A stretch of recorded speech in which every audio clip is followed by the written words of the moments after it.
These two grown men had never seen The Simpsons. How the fuck's that even happen? We're two grown men on a mission now, so buckle up and just strap in. I can't do this on my own. No, I'm no Superman. I'm no Superman. These two grown men had never seen The Simpsons. It's America's Barley Basket. Welcome to America's Barley Basket, episode 50. We did it! We did it. Look at us. Look at us. For those of you that missed the first 49 episodes, my name is Nathan Folsebuck. Sitting next to me virtually is Marlin Wells. Hello, Nathan. Hello, Marlin. 50 episodes. They said it couldn't be done. All the haters and the losers, look at them now. What can they say? Nothing. What are they to say now? Yeah. Feels good. They could say that we are not even halfway through this fucking show. But yeah, and that we've already seen the best of it, so the rest of it's going to be a slog. Yep, they can say all those things. They can, and they would be right. And they would be accurate. But I'm not letting it dampen the mood, Nathan. 50 episodes is something to celebrate. We got 50 episodes in the can. I don't want to break my arm patting ourselves on the back, but 50's not nothing. 50's a fucking run. We have seen so many half-assed comedian podcasts tap out. Not us. Yeah. Have there been calls for us to tap out? Yes. Many calls from loved ones, acquaintances. But we're not gonna. Never. Never is probably accurate because I don't think this show has an end. I think this show will be on our whole lives, it turns out.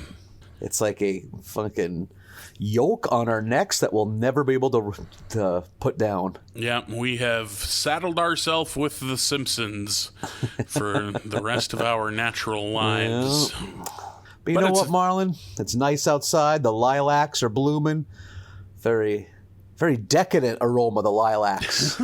I love a good lilac. Yeah, they're strong. They're overpowering. Yeah, but it's nice. Like it's aggressive, but wonderfully so. I wish it wasn't such a short time of year. Yeah, the lilac bloom, yes, it's awfully short. Yeah, it's like a week. Lilacs are done. Blink and you miss it. It's like bananas on the counter will outlast the lilac blooming. Yeah, so if any of our out-of-state listeners ever want to visit this time of year, come on. We'll give you a tour of the lilacs. We'll, go to the Tasty Freeze in Moorhead. Get their knockoff blizzards. Yeah, mid to late May is a good time to be here in Minnesota, North Dakota. Yeah, and for eating ice cream outdoors, it ain't bad either. Yeah, I mean, you can do that anytime you want, really. Yeah. I mean, there's times a year here it could be fatal, but true. Yeah, late January is not outdoor ice cream weather here for the most part. It's not ideal. Not a lot of February picnics happening. Yeah. Well, let's plow through. We are wrapping up season 11 today and getting into season 12. A nice little crossover episode where we get a little of this and a little of that, and I would call that a theme for these episodes in general. A little of this and a little of that. An eclectic bunch is how I'm putting these down in my memoirs. We are all over the road. You want to get into it? Why not? Let's talk about The Simpsons, Marlin. For the 50th time. Well, once more unto the breach. Episode 21 of season 11 is It's a Mad, Mad, Mad, Mad Marge. Have you ever seen It's a Mad, Mad, Mad, Mad World? I have not. Maybe bits and pieces. It's just the kind of thing that doesn't appeal to me. Like, because I think there was like a hot second in the 60s where those kind of movies were the rage, where it's like, let's throw every remotely comedic performer into a movie. And like, yeah. I think like Around the World in 80 Days might have been something kind of like that. But like, yeah. Wasn't there a movie probably like 20 years ago that wasn't Rat Race kind of a movie like that? Where just a huge ensemble comedy, yeah.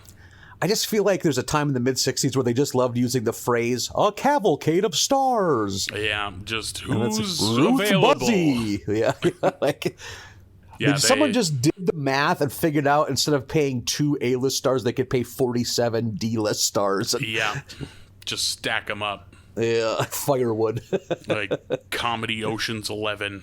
Yeah.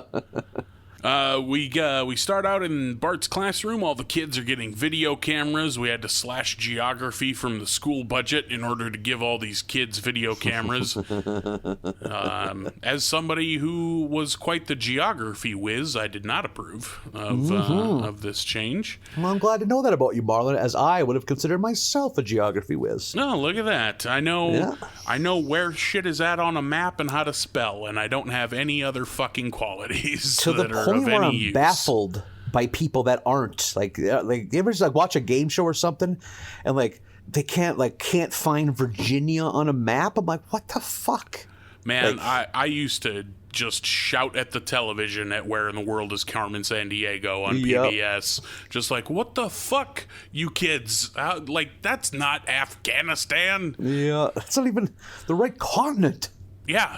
That's Australia, you dumb. Do you watch this show just for rockapella? What is happening? As a peek behind the curtain to our personal lives, I do trivia for a living, and there are plenty of times when there's a geography question, and there's a lot of people that don't know the difference between countries and continents. Oh, lovely. And they what vote. country is this in? Asia. Like, really? Fucking dum-dum. You know what I love about it, though, is these people are often like doctors or lawyers and have beautiful spouses and nice homes. So, maybe, Marlin, maybe we should have put so much fucking energy to geography. Yeah, no kidding. I can point out where something is at on a map and then drive myself home to my 1-bedroom apartment. I can't have a conversation with a stranger, but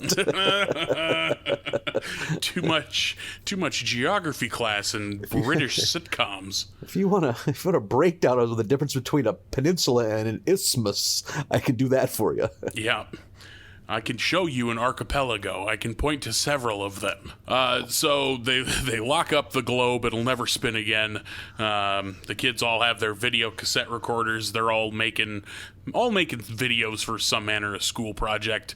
Otto, the bus driver, wants to swing through the drive-thru because he's going to propose to his girlfriend, who he met at the Summer of Love, Woodstock 99. Yeah, I thought that was a nice touch. I got a good laugh at. Good joke in an about. Episode with not many nice touches, that was one of the few. Just like the chaos. It was like the Sunday evening of it, too, where everything was just getting burned. Yeah, everything's on fire. Otto's on fire, but refuses to buy an $8 bottle of water to put himself out. Yeah, that was a fun flashback.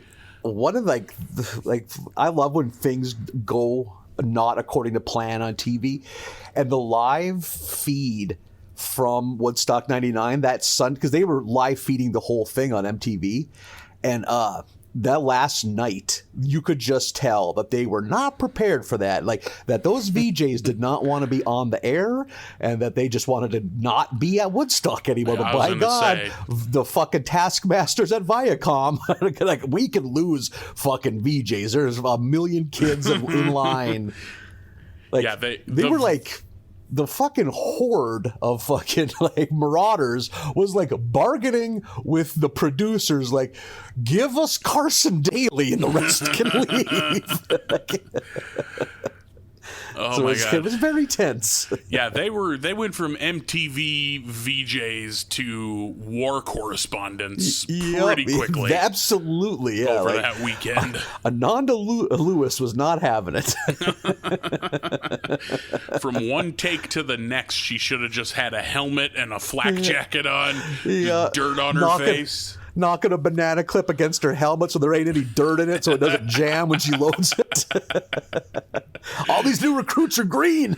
Camera's shaking all over. It's just Paul Greengrass. Yeah. Jesse Camp's on horse tranquilizers. We can't trust him for shit. Limp Bizkit takes the stage in 2 hours, and you're not ready for it, maggot.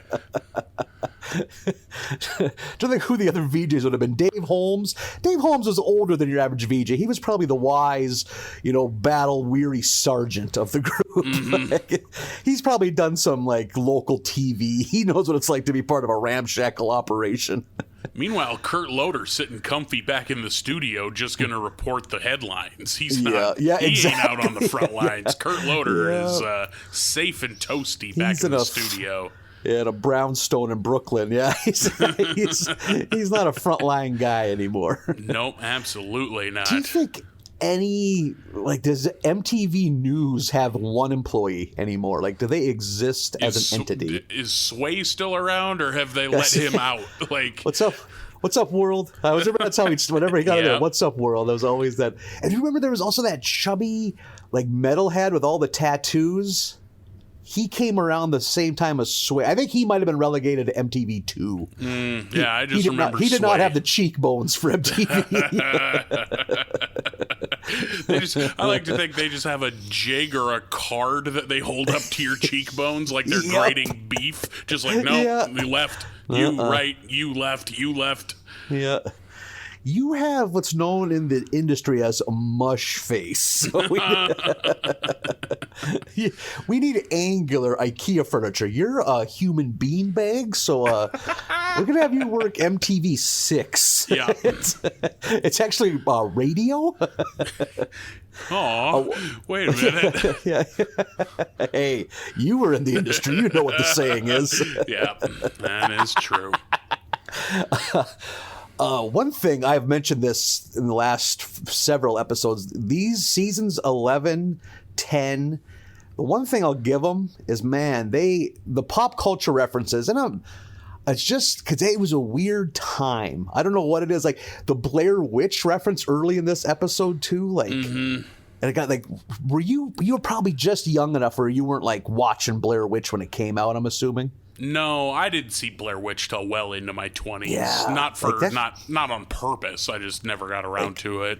That shit was wild. I mean, does it hold up? I don't know. I haven't seen it since it was new, but at the time, there just had never been anything like that. For me, the only references in this show that really, I think, stick out like sore thumbs is, anything internet-related, because we didn't have the colloquialisms for it yet. There's an episode later where someone says, so I typed it into a search engine. No one fucking says that anymore. You know what I mean? So that sticks out. But those are the only ones I catch where I'm this is weird. This is a weird one. I think I've maybe mentioned it before. When we finally got a computer that was internet capable in my high school library, there was a yellow laminated piece of construction paper that had 5 search engines written on it. Go to Yahoo or Lycos. I was about to say Lycos or Ask Jeeves. Yeah. Open your Netscape navigator and go to askjeeves.com. All will be revealed. So Otto proposes while blaring Poison's Every Rose Has Its Thorn, and God, do I hate that song. I like very few Poison songs. Yeah. I mean, I never need to hear that song again, but I think if I was to erase my hard drive and hear it with fresh ears, I think I'd like it. I always think of Otto as being a little harder than Poison. Oh, you know what I mean? Okay, that's interesting. For me, that fits character. Really? Okay. Yeah. To me, Otto is into Black Sabbath, not Poison. Yeah. There's a weird let's say now this person would be in their late 40s. I remember growing up with people that were probably came of age in the late 80s, early 90s that were just down with anything rocking, I think they were kind of even into grunge when that became the thing, but they're still into the hair metal that was kind of their heyday, but then they like classic rock too. There's just people that like a rockin' tune. Yeah, I think there's a big wide swath of people like classic rock radio people who like Aerosmith as much as they like Motley Crue, and there's no difference. It's all very just good point. Classic rock.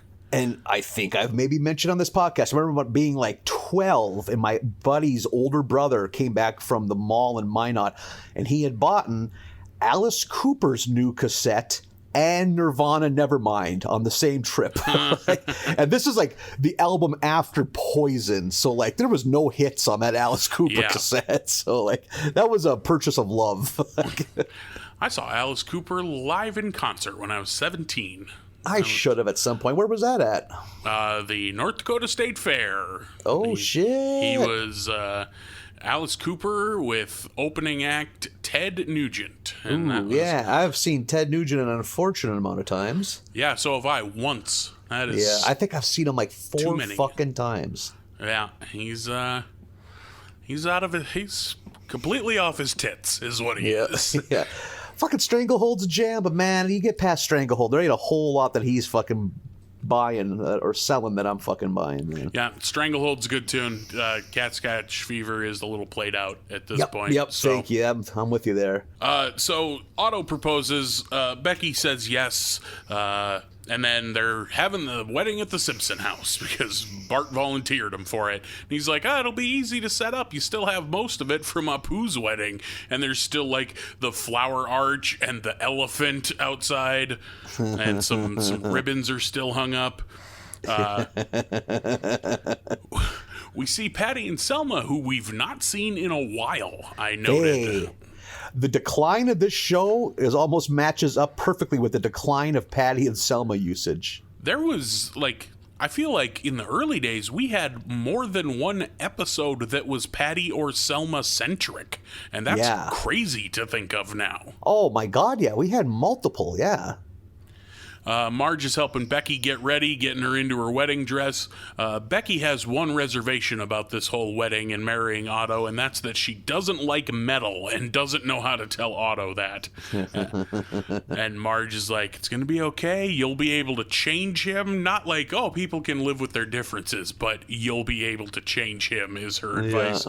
I like that Marge kind of just gives bad advice in this episode.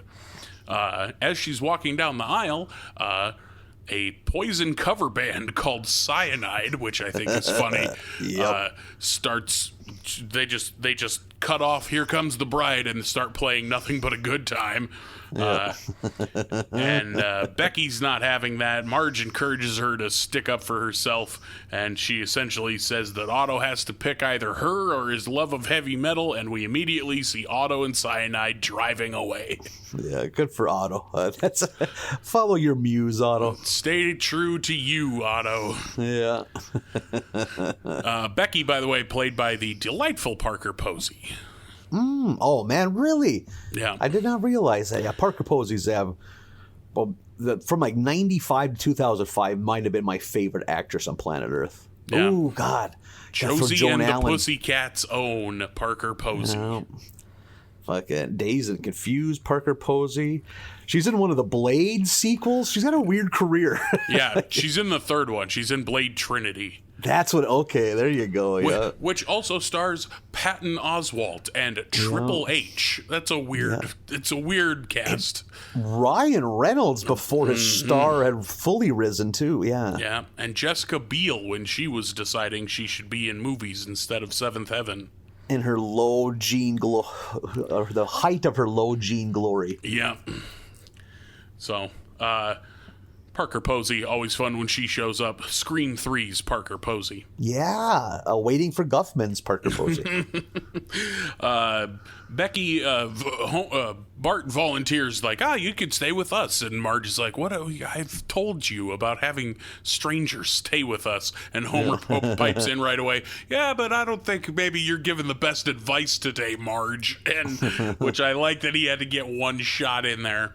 Yeah. And so Becky is staying with the Simpsons. We see Homer changing the oil in the station wagon, which I love that he is singing a version of Changes by David Bowie, except it's about changing the oil. Yeah. Changing the oil. That's very good. Bart filming this. Bart just kind of shows up with his camera throughout this episode. And then we get, like, Becky is a better cook than Marge, and it pisses her off real bad. One of her winning moves at dinner is to leave the potato skins on the mashed potatoes, and I am 100% with her. I'm just a fan of mashed taters. You know? You're just happy to have potatoes. Yep. Okay. Actually, I love instant mashed potatoes. Okay, I don't. Yep. I thought that might rise your cockles a little bit. Like, I'm not gonna fucking, like, I'm not gonna buy a box just so I can throw it away or anything. Like, they're fine, but like KFC mashed potatoes, yum yum, give me some. I don't think instant mashed potatoes are any more convenient than regular potatoes, really. Oh yeah, I've never made them. For all I know, they're harder work, but I. Put them in front of me. I will eat them with the quickness. I forgot. You're making tuna salad in your bathroom. You're not exactly making potatoes in your house. Julia Childing it up over here. Julia Child. So Homer thinks Becky's great. The kids all love her too, and it's eating at Marge. She's over at Patty and Selma's, and they convince Marge that Becky is probably going to kill her and steal her family. They're so sure of themselves. They say the wildest shit with 100% confidence. I'm trying to think of there's a movie that came out in the early 90s that was the premise. It was Rebecca De Mornay played, I think it was like, she was like their nanny or something. And she slowly wanted to replace the mom. Is it Hand That Rocks the Cradle? Yep, you got it. I always have to, my brain does a thing where I have to flip through my mental Rolodex of Hand That Rocks the Cradle and Single White Female and Fatal Attraction. It has to flip through all those 90s psychotic woman films to be like, fuck, which one is it? Yep, it was the first thing I thought of was Single White Female, and I couldn't remove that from my head. Yeah, it's Single White Female was Bridget Fonda and Jennifer Jason Leigh, I believe. Does that sound right? That's more than I would know. I don't. Yeah, I saw Bridget Fonda at her peak, may have been the most attractive woman in the movie industry. Oh, sure, I'd buy that. Yeah, there you go. I also, in addition to Fatal Attraction, also have to throw Basic Instinct in. I don't know which of those four movies is which at any given time. I've never seen Basic Instinct. It's fine. I saw Fatal Attraction as a kid, and holy shit, Glenn Close is fucking good in that movie. Holy moly. Glenn Close is great. Period. Yeah, and pretty much everything. Close is still good, like getting good work and stuff. So good for her. Yeah, Glenn Close is outstanding. And Michael Douglas, I think one of the more underrated actors of the last 30, 40 years. I always like Michael Douglas when he pops up in something. Yeah, I never scoff at him. Anytime he shows up, I'm like, yeah, all right. He shows up in a weird kind of mix of shit. Does a little indie stuff. Does a little, bigger budget. I mean, well, the kind of bigger budget movies he does don't really get made anymore, right. Like, could you try to make like Romancing the Stone now? Like, who's the audience for that? That's a fucking good movie. I like Romancing the Stone. Fuck yeah, man. Great movie. Jewel of the Nile and Romancing the Stone. But like, hey, we're going to make a movie with two 40-year-old people going on an adventure. Oh, it's not based off a comic. Is it a remake? Nope. Just some dude thought of it.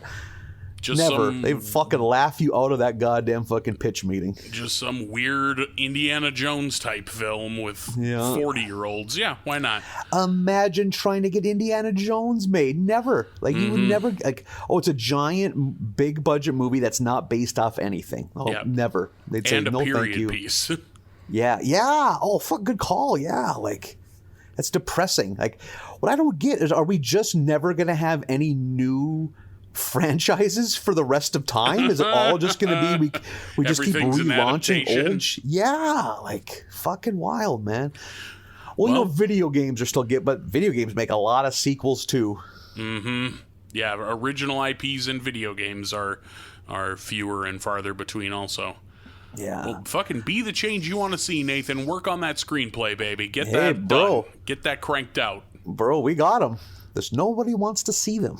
Well, not with that attitude. You gotta. Let's get you manifesting. Let's get you the secret. Let's. I need to have dirt on somebody in Hollywood. That's what I need to do. So I need to start hanging out in the seediest brothels in Koreatown.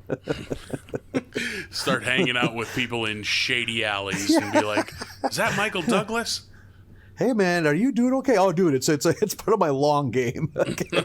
You're lying in the laundry room of a brothel. It's cool, man. It's fine. All gonna pay off. This is for work." Yeah.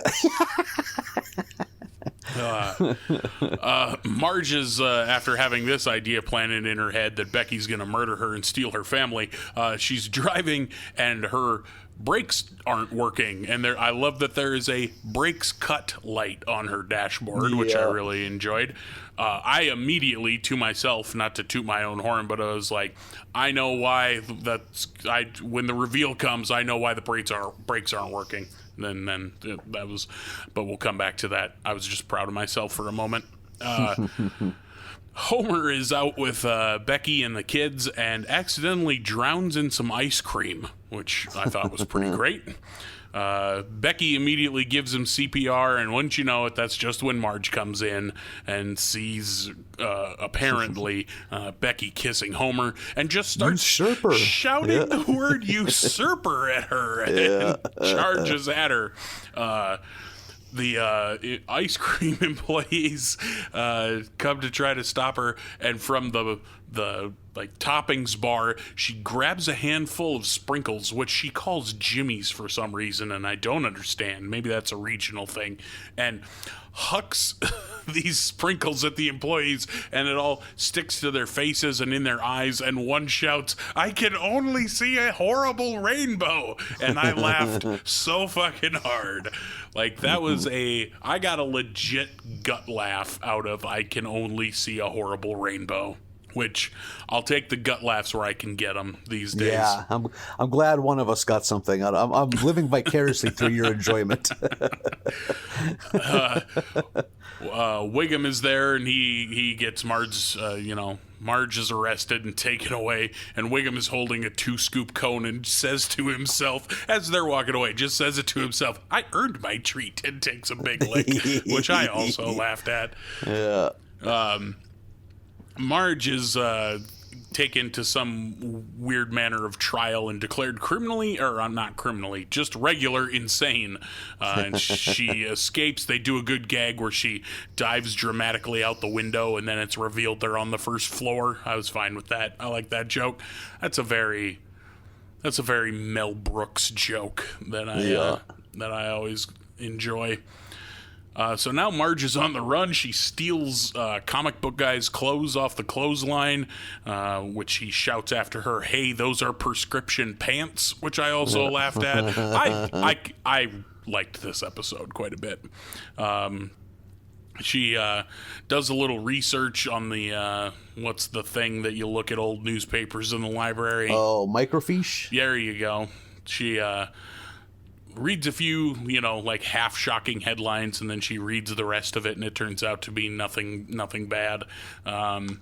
Seems like Becky is on the up and up. She comes home to see that Becky is all gothed out with Homer on an altar in fucking leather underpants, and Lisa and Maggie are chained to the wall, and she's about to stab Homer, and Marge comes rushing in to save the day, and then Bart is mad because Marge ruined the shot. They're filming a music video for Bart's video project. People from the insane asylum show up and they blow dart Marge, and I love that she just gets up and they're like, "What the hell? We put so much tranquilizer in those." She's like, "I'm too busy to take a nap."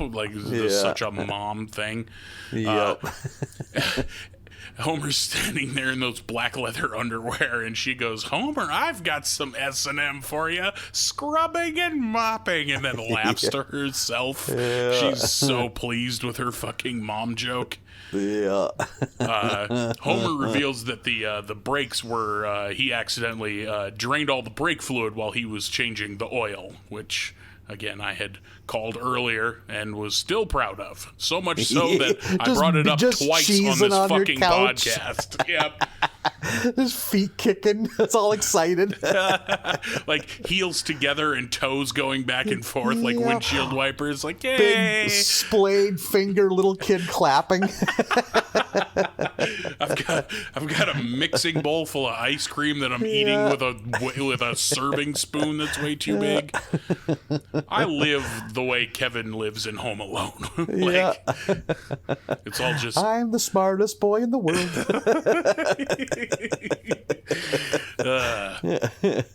And there's a weird moment when they're wrapping up. Turns out Becky had absolutely planned on killing Marge and stealing the family, but she got like overwhelmed by like how many shovels there were to buy when she was gonna decide to bury her body, and so she just kind of threw her hands up and said, "Ah, to hell with it." Like just a weird little extra thing in there. And that's pretty much it. That's a wrap on that episode of The Simpsons, which I liked. I'm glad. My one note was Jesus. Or not my one note, but my final note was Jesus Christ. That episode was boring. What? But I don't know. Hearing your glee, it makes me think that maybe I looked at it with too much of a critical eye. But yeah, I mean, it certainly there was the last week's bunch.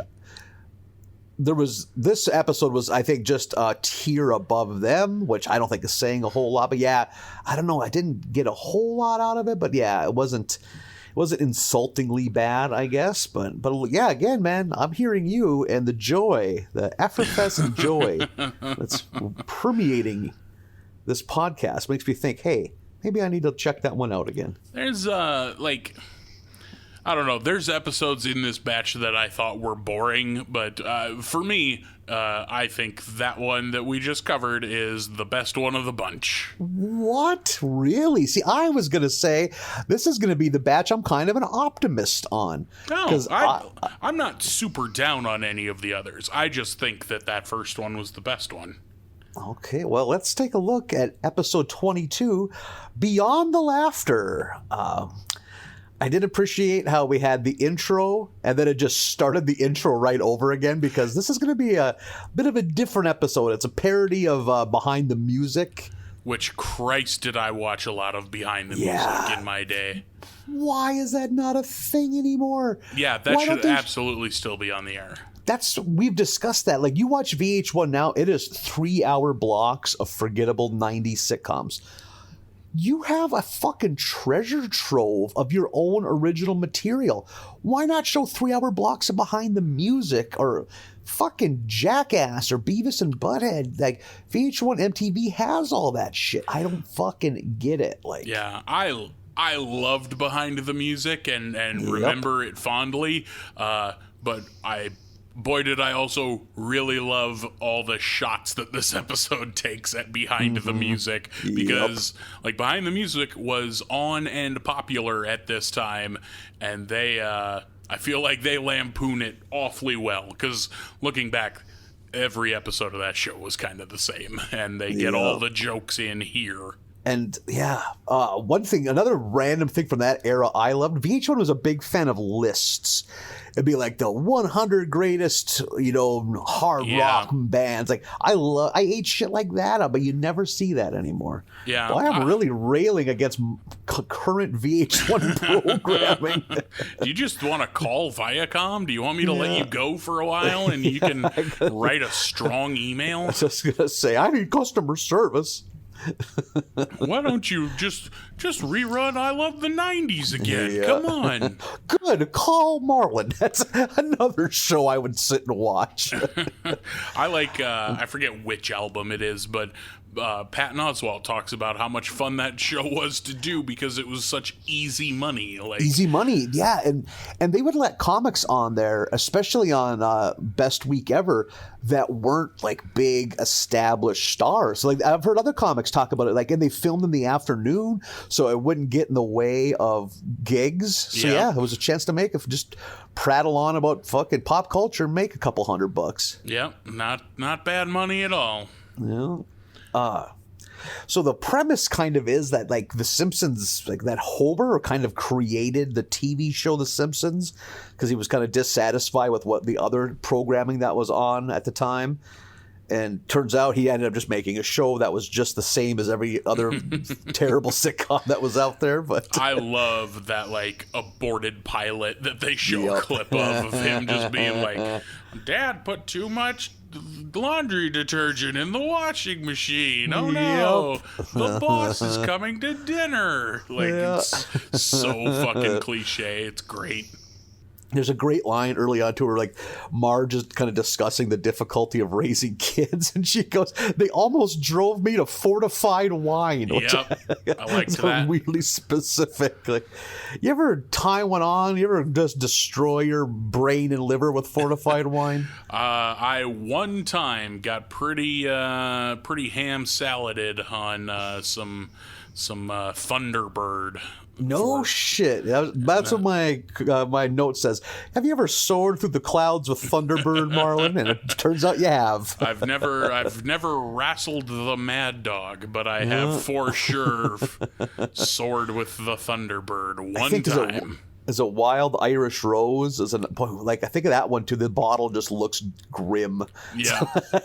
No one's partying with Wild Irish Rose. You were sleeping by railroad tracks. Yeah. If you buy the kind of wine where you can look at somebody with a box of Franzia and think, boy, they're living someday. Someday I'll drink out of a box. Yeah. Then you've made some choices. I won't need to have vodka mixed with my wine. Yeah, it's a bad time. Yeah, it is. And one thing I appreciated, there was a scene, a little clip where I think I don't know which character, but they're rattling off their favorite shows, and they're all just like mostly made up names of what sound like. They're supposed to be just obviously boring, lame sitcoms, but they also throw Home Improvement in. Yep, I did like that. I forgot. Remember how salty The Simpsons used to be? We don't get the salt anymore. Like, it's kind of like back in the old days. They were on Fox. They were the scrappy newcomers. So they were punching up. But now they've been on air for a dozen years. So it's like, everything else would be punched up. So I kind of did appreciate them being salty again. So there you go. I liked that they took a shot at Home Improvement. Yeah. So then kind of the arc of the episode is the show catches on. It becomes a kind of a cultural phenomenon. And they just, everything becomes more extravagant as they get success, and they become kind of a cash cow. There's a good scene where they're showing all the merchandise. There's those Bart T-shirts. Yep. One says, "Life begins at conception, man." Yep, which I also wrote down verbatim because I laughed at that. Like, oh yeah, Fox was putting out all sorts of merch, and one is "Life begins at conception, man." But kind of following the same formula behind the music, is once they get successful, that's when the cracks start appearing in the foundation of the show, and the family become feuding. But they're still trying. They're still trying to, maximize all the profit of their notoriety. So they start like a traveling kind of musical act, which in the 70s shows like the fucking Brady Bunch did, like a variety show type thing. And they end up putting out albums that end up being successful. They win a Grammy, which I wonder if The Simpsons did win a Grammy, and that's part of the joke. If one of their albums did win some oddball Grammy. I wouldn't doubt it, because they put out what's the album with Do the Bartman on it, I'm sure. Simpsons Sings the Blues. Yeah. I mean, they put out one or two more in the 90s. I think Simpsons Sings the Blues was the only one that really had success. But there's so many weird Grammys, best album based off a fucking primetime animated sitcom. It's a very specific Grammy. Yeah. One thing I found fascinating, if you remember the Grammy Awards ceremony, Ozzy gives them their Grammy award, Ozzy Osbourne. And it is really trippy when you think that if they had shown this episode 18 months later or created it, the way they would have presented Ozzy Osbourne would have been a fucking 180 as what he is in this episode. Because it's less than 2 years from when this aired, probably less than a year, the Osbournes would air. And what after the Osbournes, Ozzy was this tottering, stammering old man.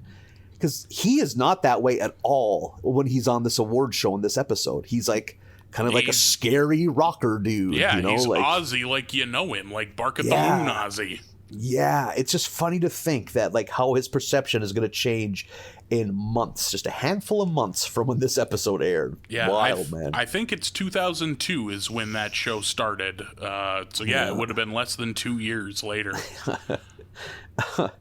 And they talk about like kind of when the show's falling apart, and they talk about their bad financial investments. Marge invests in a diaphragm company. Does anyone use diaphragms anymore? That can't be. I don't think so. Right. Thank you. Like, that There's can't no be a way. thing. Yeah. Where do you buy them? Holy shit. I would lose my fucking shit if I saw a diaphragm like hanging in a bag on a hook in Walmart.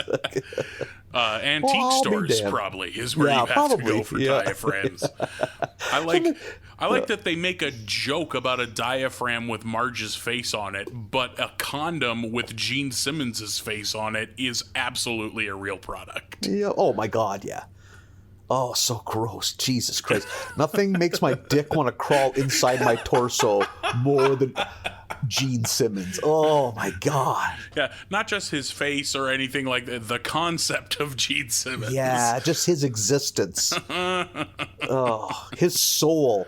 Gene Simmons' soul makes my body like to turn against itself.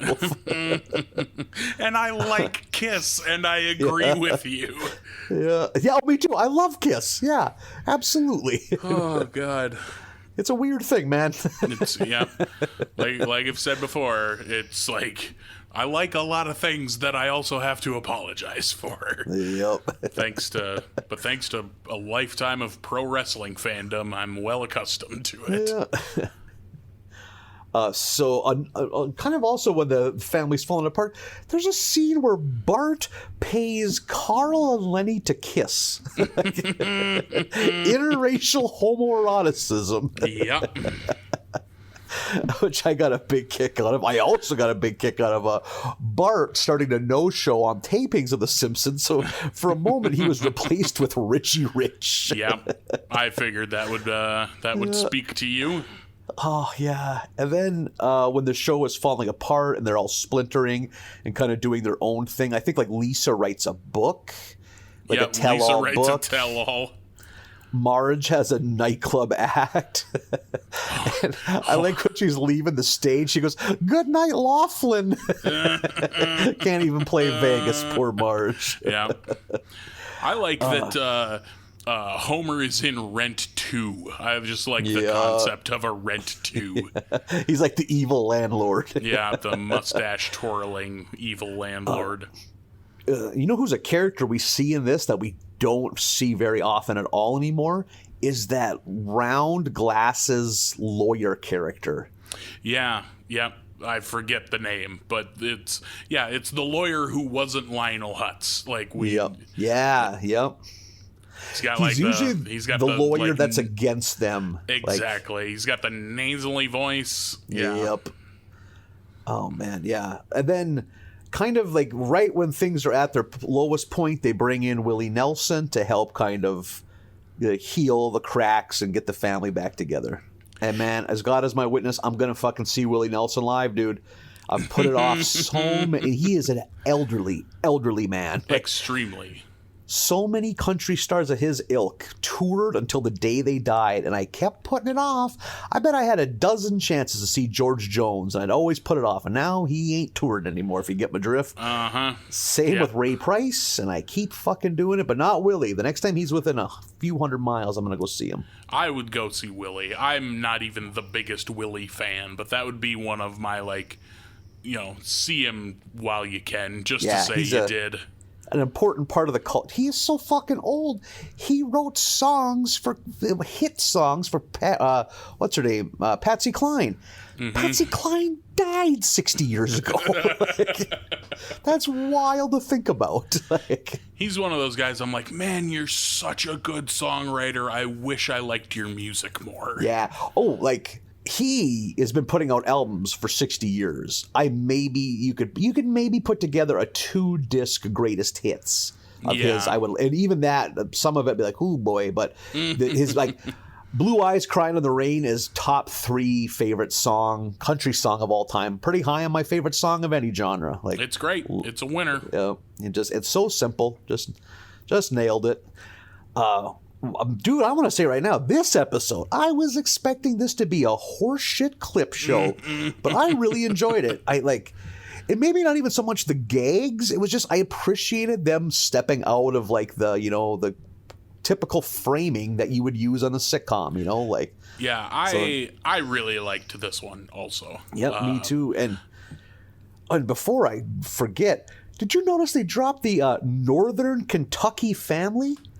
Yes, they mentioned Northern Kentucky, which that cannot be canon, right? They're just fucking with us. No way. Yeah, I mean, like the ocean is right next to Springfield, and good call. And that's not in Kentucky at all. But like it wasn't that long ago they stole Mr. Burns' yacht and sailed it to international waters. They're not in Kentucky.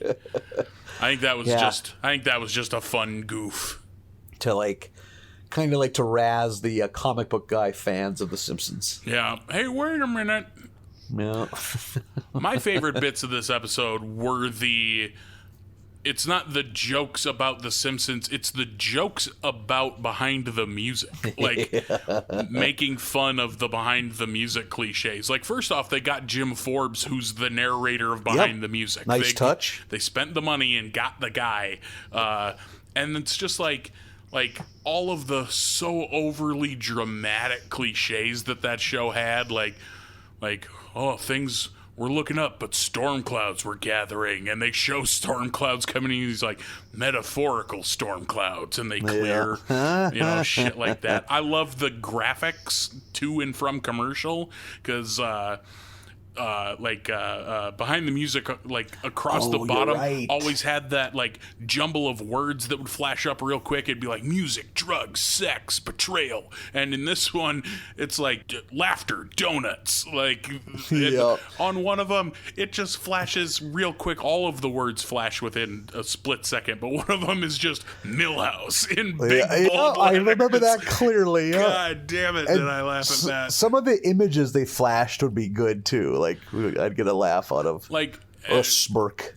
Like Homer with his face stuck in the end of the vacuum, but it's like photo negative because it's bad. Like, all of the behind the music jokes I love. My favorite line that they made poor Jim Forbes say was, "Would Willie Nelson's olive branch be torn apart by the woodpeckers of mistrust?" Fuck. Oh God, I was just wrecked. I was dying. And I also love the shots that the Simpsons take at themselves. Like, they take a lot of they joke on themselves a lot in this one. I like that Homer's gorge jump from season 2 was the beginning of his crippling pill addiction. I like that they dunk on the Skinner is an imposter episode. They're like, I thought that was because they're talking about the downfall of The Simpsons, and they're like, they started relying on convoluted storylines, and they just play a clip from that episode. Which I thought was neat, because that's the one that like a lot of Simpsons fans do kind of talk shit about. Yeah, and then they do that like that fast roll through of like, and they started leaning on celebrity appearances that weren't funny, and it's like Gary Coleman and all these like this whole run of celebrities. I was like, I figured you would love those jokes because you have said the same thing. Yeah. Sir Gary Coleman. I appreciated that as well. That's a fun one. Yeah, all in all, I did enjoy that one. Again, mostly I laughed way more at them making fun of behind the music than I did at the episode itself. And yeah, I just thought this was a nice end to a season I was not overly impressed with. Yeah. And it was, like you said, it could have easily fallen into the trap of being a clip show. This could have easily been a clip show. For sure. Yep, that's what I thought we were looking forward to. Oh, thank God. But that does put a bow on season 11, and we are bursting through the doors of season 12, Marlin. Boom! Here we go. This would have debuted in the fall of 2000. I was had spent my year in sunny Tennessee, and was moving back to North Dakota to begin a 7-year sojourn to get an undergrad degree. It shouldn't take that long. But, I was about to say, for what, doctorism? That's not a real thing. Doctorism? Nope, English. They're very lucrative. They're just lining up to hand you jobs with that English degree. Mm-hmm. Yeah, that's what you speak, so you use it every day, to be fair. And I was thinking, so I was just starting college when this season began, and because in the Simpsons fashion, sometimes they start a little later than the rest of the sitcoms, but they still probably start like in late October. I was already failing 75% of my classes when the first episode of season 12 aired. Just a sign that I shouldn't have. Boy, oof. I turned 21. I waited to start school. I turned 21 like the first month of college, and my God, I went for big air, Marlin.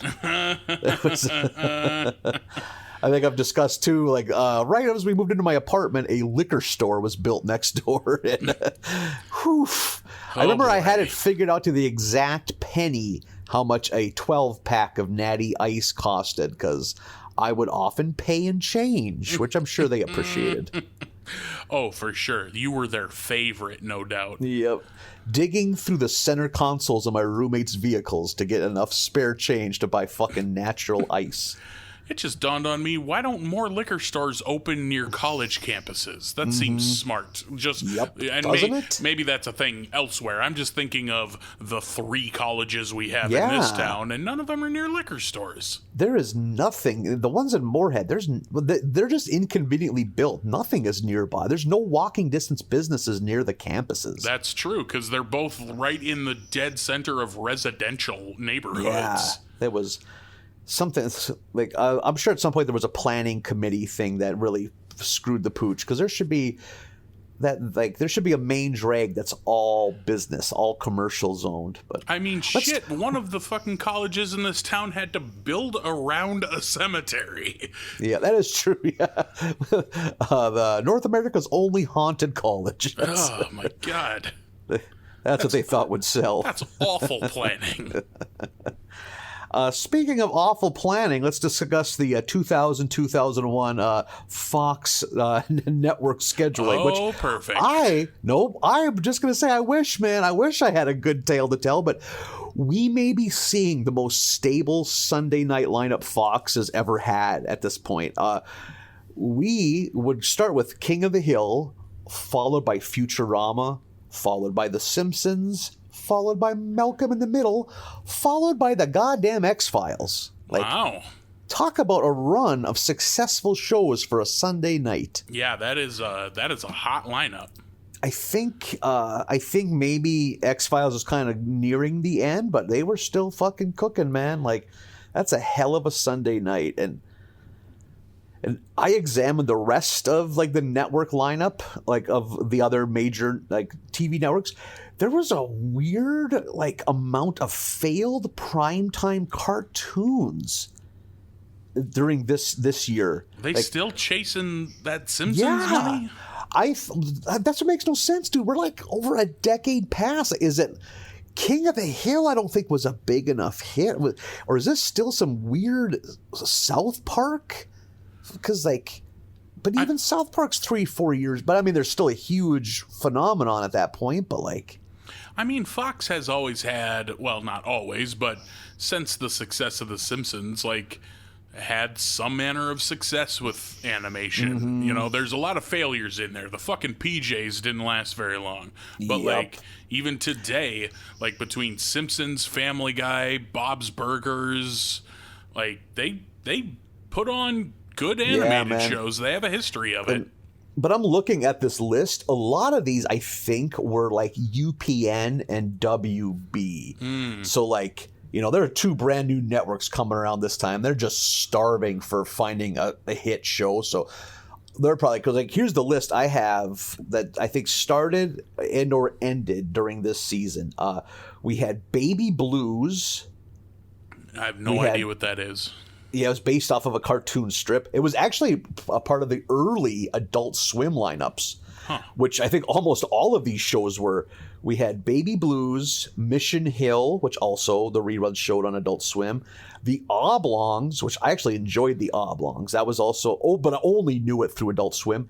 And we had Dilbert, also based off of a comic strip. I forgot about Dilbert's show. Fuck, yeah. That was I'm trying to think if that was Fox or if that was one of those other half-assed networks. But another one was God, the Devil, and Bob, I think was the full name of it. And I think that was an NBC. I think NBC tried to find themselves a cartoon, but... the only NBC cartoon I remember is... what was the one with the lions in like the early aughts with, I think, John Goodman... The Pride of the Family or Father of the Pride or something like that. I forgot about that. And I know there in the early 90s, there was the Simpsons phenomenon. I think pretty much every major network attempted to have a cartoon, but they all failed so quickly. The only one that sticks in my head was Capital Critters. That was maybe that was NBC's attempt at having. I don't know that one at all. Yeah, they've pretty much whitewashed that from the internet. the shade, and I almost think someone major was behind that, like the creative force behind it. Like they pulled in some big name to do it. Yeah, and like Steve Bochco, or But yeah, that's besides that. Like, I wish there was. We don't got any Drexel's Class. Nobody we don't have dunk any on in the Fox lineup. Yeah, and I have a hunch, man. I think they kind of found their formula that Sundays are going to be animated shit. So I don't think we're going to have a lot of... I think the severe dunking might be over, Marlin. I hope. Now we can just dunk on The Simpsons from here on out, I think. Yeah. Yeah, they go. Dude, good point. We're now watching the show that we should be dunking on. I'm trying to think of myself at this time. Fall of 2000, I'd have been a freshman in high school. Not just living life. I didn't have a lot going on, I don't think. Yeah, freshman year sucked. Yeah, I don't think I have anything of note. Like, you were out there tackling the American Southeast, and I wasn't doing dick. You were just sitting. A lot of sitting, probably a lot of reading. Yeah, knees together, palms on your thighs, just sitting like a good boy. Yeah. Just waiting for some good programming on television. Yeah, just, I wonder what we're going to do today. School and chores and then go to bed? Yep. Yeah. Okay. Maybe a trip to Dairy Queen that summer you can look forward to. The one Bismarck trip you make all summer? Yep. And you hope that there's a Dairy Queen involved. Thank God Dad needed tractor parts so I could get ice cream once. I think we get to go take a trip to Butler. Holy shit, that's an inside reference. Yeah, that's extremely so. Oh, we gotta take a load of scrap up to the fucking Porter Brothers, and if we play our cards right, we'll get an ice cream cone out of the deal. Porter Brothers would take scrap metal or animal hides, which I think is a good combination. Boy, we've done 50 episodes now, and that is the second time that has come up on this podcast. They must have been down for whatever. Whatever you got. We take scraps. It doesn't matter what it's from. It can be scrap metal, scrap animals. Yep. Bring what you got. Oh, you got some rusted tire rims and some bones? Okay. You got a pillowcase full of feathers? We'll take it. We'll find a use for it. Drive up on the scale. Let's get you moving. Let's get you out of here. We want you looking around a bunch. I don't know where you got all these fingernails from, but I don't care. Doesn't matter to me. We'll extract the keratin from them. Teeth? You got to take those over there, over to that pile. Yeah. Holy shit, a tooth pile would be something. Cars go through the crusher, teeth go on the pile. Porter Brothers of Mandan, North Dakota. I feel bad for our international listeners sometimes because they're like, what the fuck is going on? Some extremely North Dakota references. Which isn't even relatable to people in the country. Nope. North Dakota is such a forgettable state. That's the thing. Our listeners in Dublin are just as lost as our listeners in Minneapolis. Yep. And the best is we are in the irrelevant part of North Dakota. Yeah. Yeah. The eastern half is where the people live. Yeah. We grew up in the forgotten half of the most forgotten state. Yeah. Oh, boy. The forgotten region in North America. Oh, boy. We kick off season 12 with Treehouse of Horror number 11. This starts the trend of leading off the season with the Treehouse of Horror. And I also read kicked off the trend of starting in early November instead of October because Fox carries the World Series. Oh, fascinating. Okay. Yeah, that was apparently also part of the reason why they pushed it to November, was to get out of the way of baseball. Look at me learning stuff. We start with I guess a Munsters opening. I've never seen the Munsters, so this was lost. So other than I can identify, okay, Bart is the Wolfman boy, and Marge has the streak in her hair. Have you? I don't know fucking anything about that show. Is that show any good? I don't think so. My only point of reference is when Nickelodeon was first a thing and they started doing Nick at Night. I just remember shit like the Munsters and My Three Sons. My Two Dads was in the late 80s, early 90s with Paul Reiser. My Three Sons, just that old I think one thing that the Munsters is known for, I believe it was the first sitcom on American television where the husband and wife slept in the same bed and you saw it. It's the first, you're close. It's the first live action one that happened. The very first couple to appear in bed on television was the Flintstones. Oh, interesting. So okay. Those are the two firsts. It's the Flintstones and the Munsters.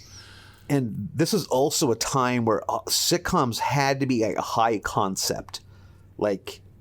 It couldn't just be a family. It had to be something kooky, like this or the Addams Family, or it's a period piece. It's F Troop, you're on a fucking an army outpost, or if Hogan's Heroes, you're in a goddamn World War II POW camp.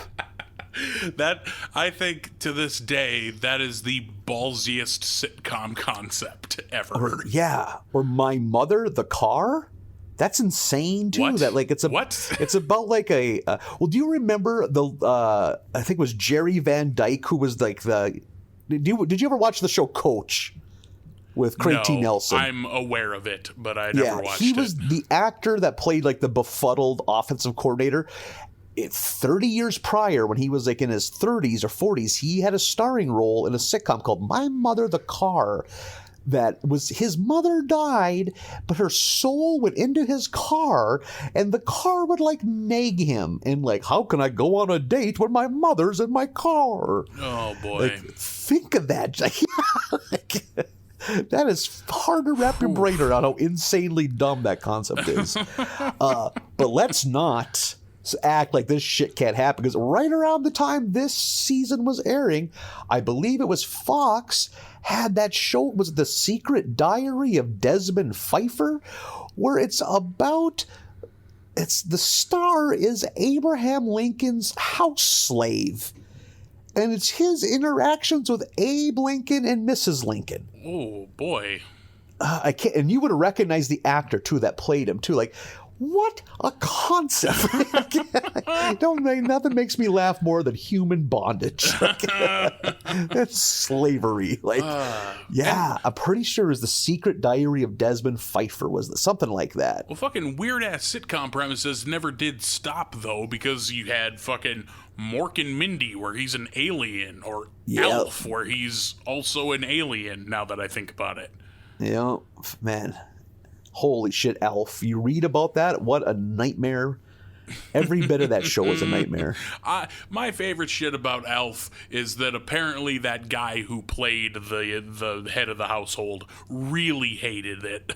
Hated doing every bit that of it. Show. Yep, hated all of it. It was supposed to be super tedious because getting Elf to work was a pain, and the guy that ran the Elf puppet was a lunatic perfectionist. It's like the Stanley Kubrick of fucking puppets. And apparently that guy was like a real actor and thought this was extremely beneath him. Yep. Yeah. Totally. Yeah. The dad. Absolutely. Yeah. Show. Yeah. Yeah. I think that's great. That's like when you read about two successful morning radio DJs who hate each other. I love reading that shit. So we get our Munsters intro. I have written down here, because I don't know anything about anything. Why is surf rock and horror a thing? Why is that intertwined? Why do we get a lot of surf rock during this intro? I wonder why. Is it just, I think, you know what it is? I think it's as simple as that's what the Munsters theme music was. And I think that theme music kind of became iconic. So because of that, it's kind of like, is country music depressing because Hank Williams was depressed? That kind of thing. Okay. Because of that song was one of the first connections, that it was so everywhere that it altered the landscape of surf rock. Because surf rock kind of held hands with horror from there on. It's not just the Munsters. Yeah. Yep, totally. And I've never understood that, so much so that I had to write it fucking down here. Why is this? And I don't, like I said, I don't know anything about the Munsters. I never saw the original Addams Family, but grew up with the movies, the Raul Julia movies, which I loved. I think both of those movies are great. So this is just a thing I missed, apparently. As per usual with Treehouse of Horror, we get 3 short ones. The first is called Ghost Dad. I have written that I have never seen Ghost Dad, the actual Nor have I. Bill Cosby Ghost Dad. And I got to get into this quick. Early on, there is a fucking Beetle Bailey Miss Buxley joke. I have written here, how about that Beetle Bailey joke? I immediately was like, I'm just going to step aside. My note was, Jesus Christ, did they write that specifically for me? What a fucking... I mean, at that time, though, I guess newspapers are still pretty relevant 20 years ago, but still... God damn it. Miss Buxley is a side character in the Beetle. Miss Buxley's the general secretary, and she's very buxom, as by the name. And I did like that Marge didn't want them seeing Miss Buxley. Yeah, she cut the strip out so Homer couldn't see it. Yeah. And then suggests as an alternative that he read Kathy, which he turns his nose up at. Mom won't let me read Hager the Horrible. I just don't think it's funny. Such a great gag from earlier. There's going to come a day where you no longer get custom crafted comic strip jokes out of The Simpsons anymore. That day is coming. So heartbreaking. So heartbreaking. Homer, flipping past the comics, ends up on the horoscope page, which tells him that he's going to die. And then he proceeds to, I do Marge is like, well, let me read mine. And hers says, your husband is going to die, which I thought was a funny joke. And then we watch Homer survive all this unsurvivable shit. You know, like he catches a fucking pickaxe in his forehead and gets bit by a rattlesnake. And he's holding up, it's at work, he's holding up his arm that has a rattlesnake dangling from it. And he's just like, he'll quit and let go in a couple of hours. And then just like has a little aside, just shakes his head all disappointed and just goes, rattlesnakes, nature's quitters. Yeah. That's a good joke. And after surviving all of that, chokes on a piece of broccoli at dinner and dies. Yeah. He gets to heaven, and St. Peter gives him 24 hours to do one good deed because he's never done one good deed before. So we get Ghost Homer back on Earth. He tries to help Mrs. Skinner across the street and drops her, and she dies. Which, at one point when he's, carrying her above the street, getting her across the street, she says, "Everyone can see up my bustle," which I always like the word bustle. It's funny to me. He has a few other failed attempts at doing a good deed, and he's sitting on the steps of, I believe, the courthouse, and a woman's baby stroller goes rolling down the stairs, and every time, I don't know if it was meant to be a direct reference, but every time I see that, I think of the Naked Gun. Yep, good call. That slow motion of the baby stroller rolling down the stairs. Homer inadvertently saves this baby. He reaches out to grab it to tell it to shut up, and then the stroller goes rolling out into the street and gets hit by a car and starts on fire, which is fun. And he rushes back up to heaven like, "Hey, I did it." And Peter says, "Yeah, but I wasn't watching. I didn't see it," and sends him to hell, and he is stuck in hell getting noogies from the devil. Yeah. There's a good gag I got a kick out of when Homer's looking for good deeds to do, where Nelson's bullying Bart, and he's taunting him with, "Your dad is dead, mine's just in jail." Yeah, that was funny. Also, Ghost Homer eating that squishy was a good visual. Like, it just, he'd suck it up and it would just immediately plop down because he is not a physical being anymore. He's a specter. And then people behind him are slipping on it and falling. Yeah, that was a funny bit. Number 2 in the Treehouse of Horror is Scary Tales Can Come True, which is a fairy tale themed one. Homer has been fired from his job as an oaf, which I thought was very funny. And the family tries to encourage him, like, "Oh, well, you could just be a dunce," but he can't. He's born an oaf and gonna die an oaf. And this is kind of all set in first off, they live in a pumpkin, which is strange, but it's all meant to be fairy tale, out in the forest kind of shit. Marge is like, "Come on, you have to have a job. We have kids to feed." And to solve that problem, Homer just throws them in the woods to fend for themselves and is like, "Hey, say hi to your brother and sister." And they're like, "Our what?" And then they see skeletons of previous Bart and Lisa who had been thrown into the woods to fend for themselves. And Lisa just flatly is like, "Just face it, they're not good parents." Yep. The kids come across the Three Bears house. Lisa has a book of fairy tales so they can kind of see what's coming. Earlier, the first one they run into is a troll under the bridge, and it's fucking Mo, because of course it is. They get to the Three Bears house, and they poke around at a few things and then realize where they are, and the bears come home and they sneak out the door and then put a chair up against it to lock the door. They're like, "Oh shit, we barely made it out of that one." And then it goes back to the house where Goldilocks comes wandering out of the bedroom and tries to escape the angry bears and can't because they locked the door with the chair. And there's screaming and mauling, and then just blood pours out from under the door.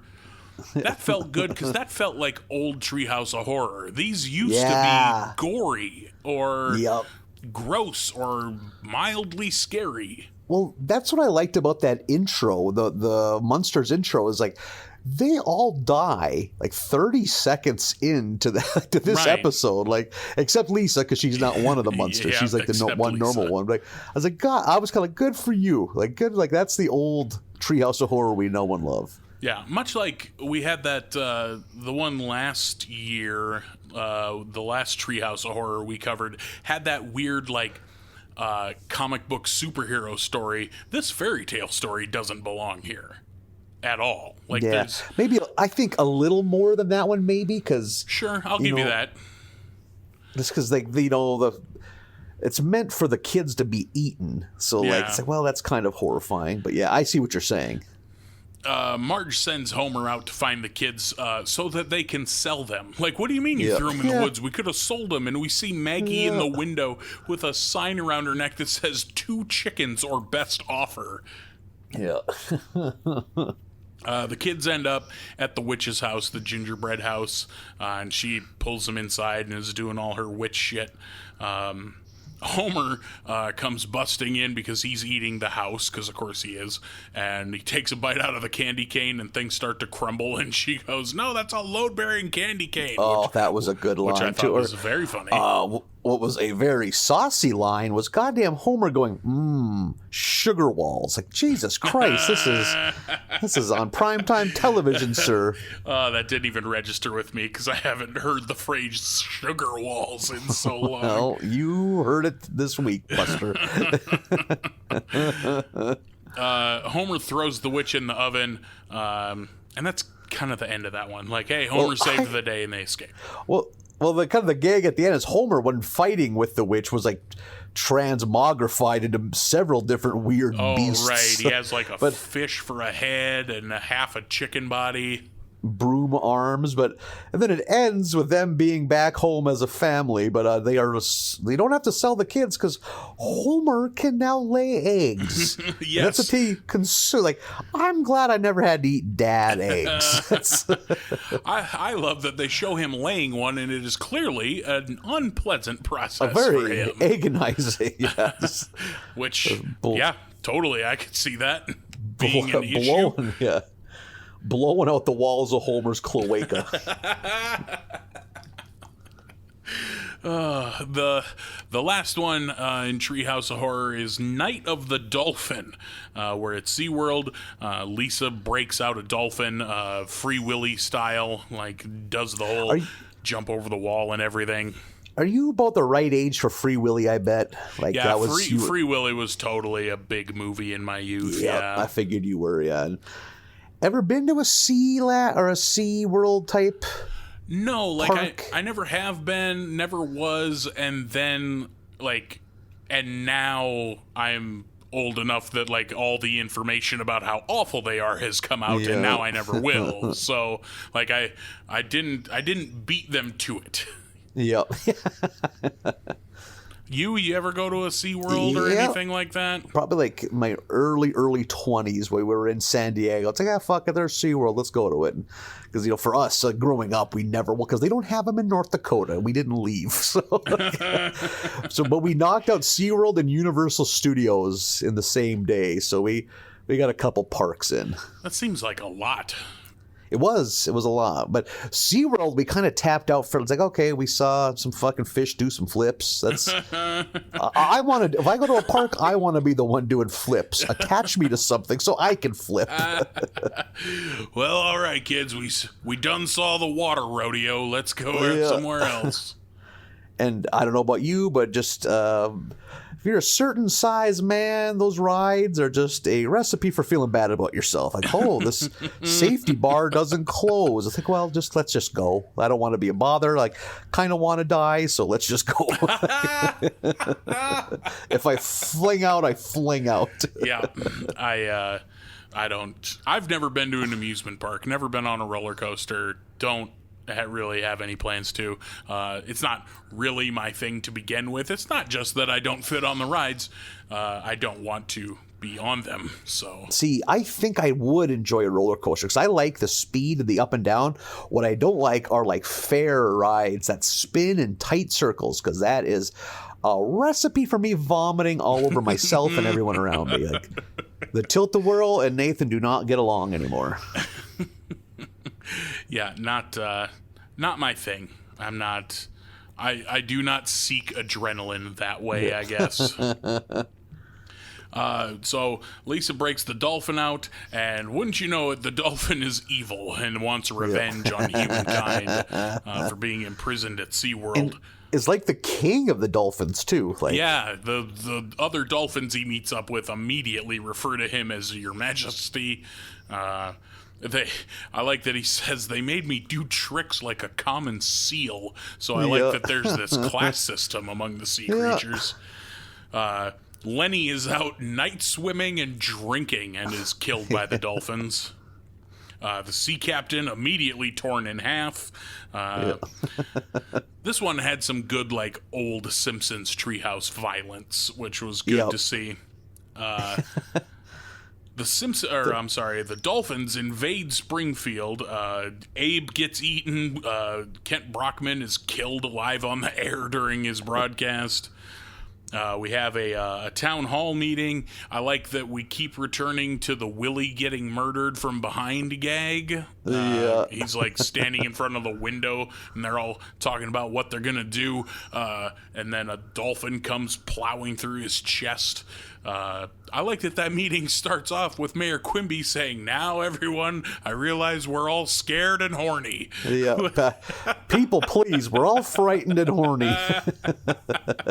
There's an earlier line, too, after one of the first dolphin attacks where the cops are investigating, and Chief Wiggum goes, "Yep, looks like the work of rowdy teens, Lou. Cancel the prom."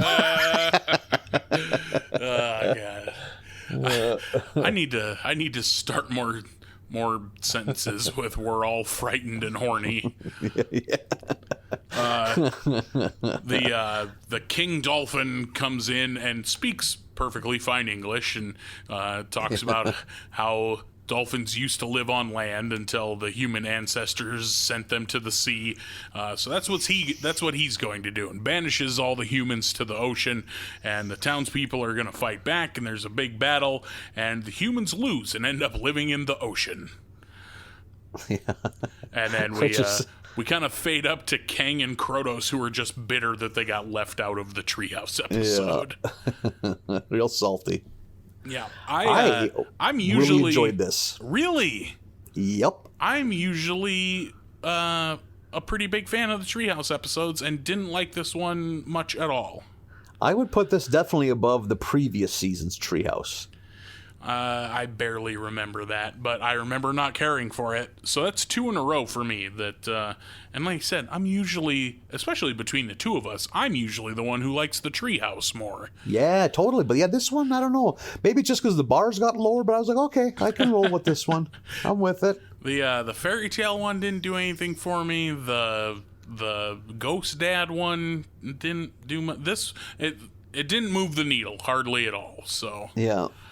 But really, I struggle to put my finger on what I enjoy. I don't know. It just seemed like I was more engaged with this one than I have in the last couple. Sure. Oh, you just liked it. Sometimes you just like a thing. And like so many of these, when I say I didn't like them, it means that it's like a 3 out of 5. You know what I mean? Like it's just, it's middle of the road. None of these episodes have I watched and been like, fuck this, and thrown a brick at my television. That's probably still coming.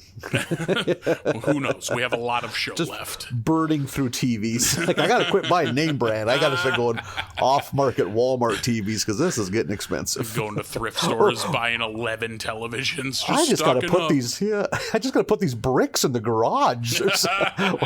Why do I have them beside the couch? Yeah, why did I stack these in the living room? Also, this like is an apartment. What do I need bricks for? It's like those Minneapolis riots. Why is there just pallets of bricks laid out? Never did get to the bottom of that, did we? The fucking cops put them there, Nathan. God, so fucking vile. Vile. Don't be blind.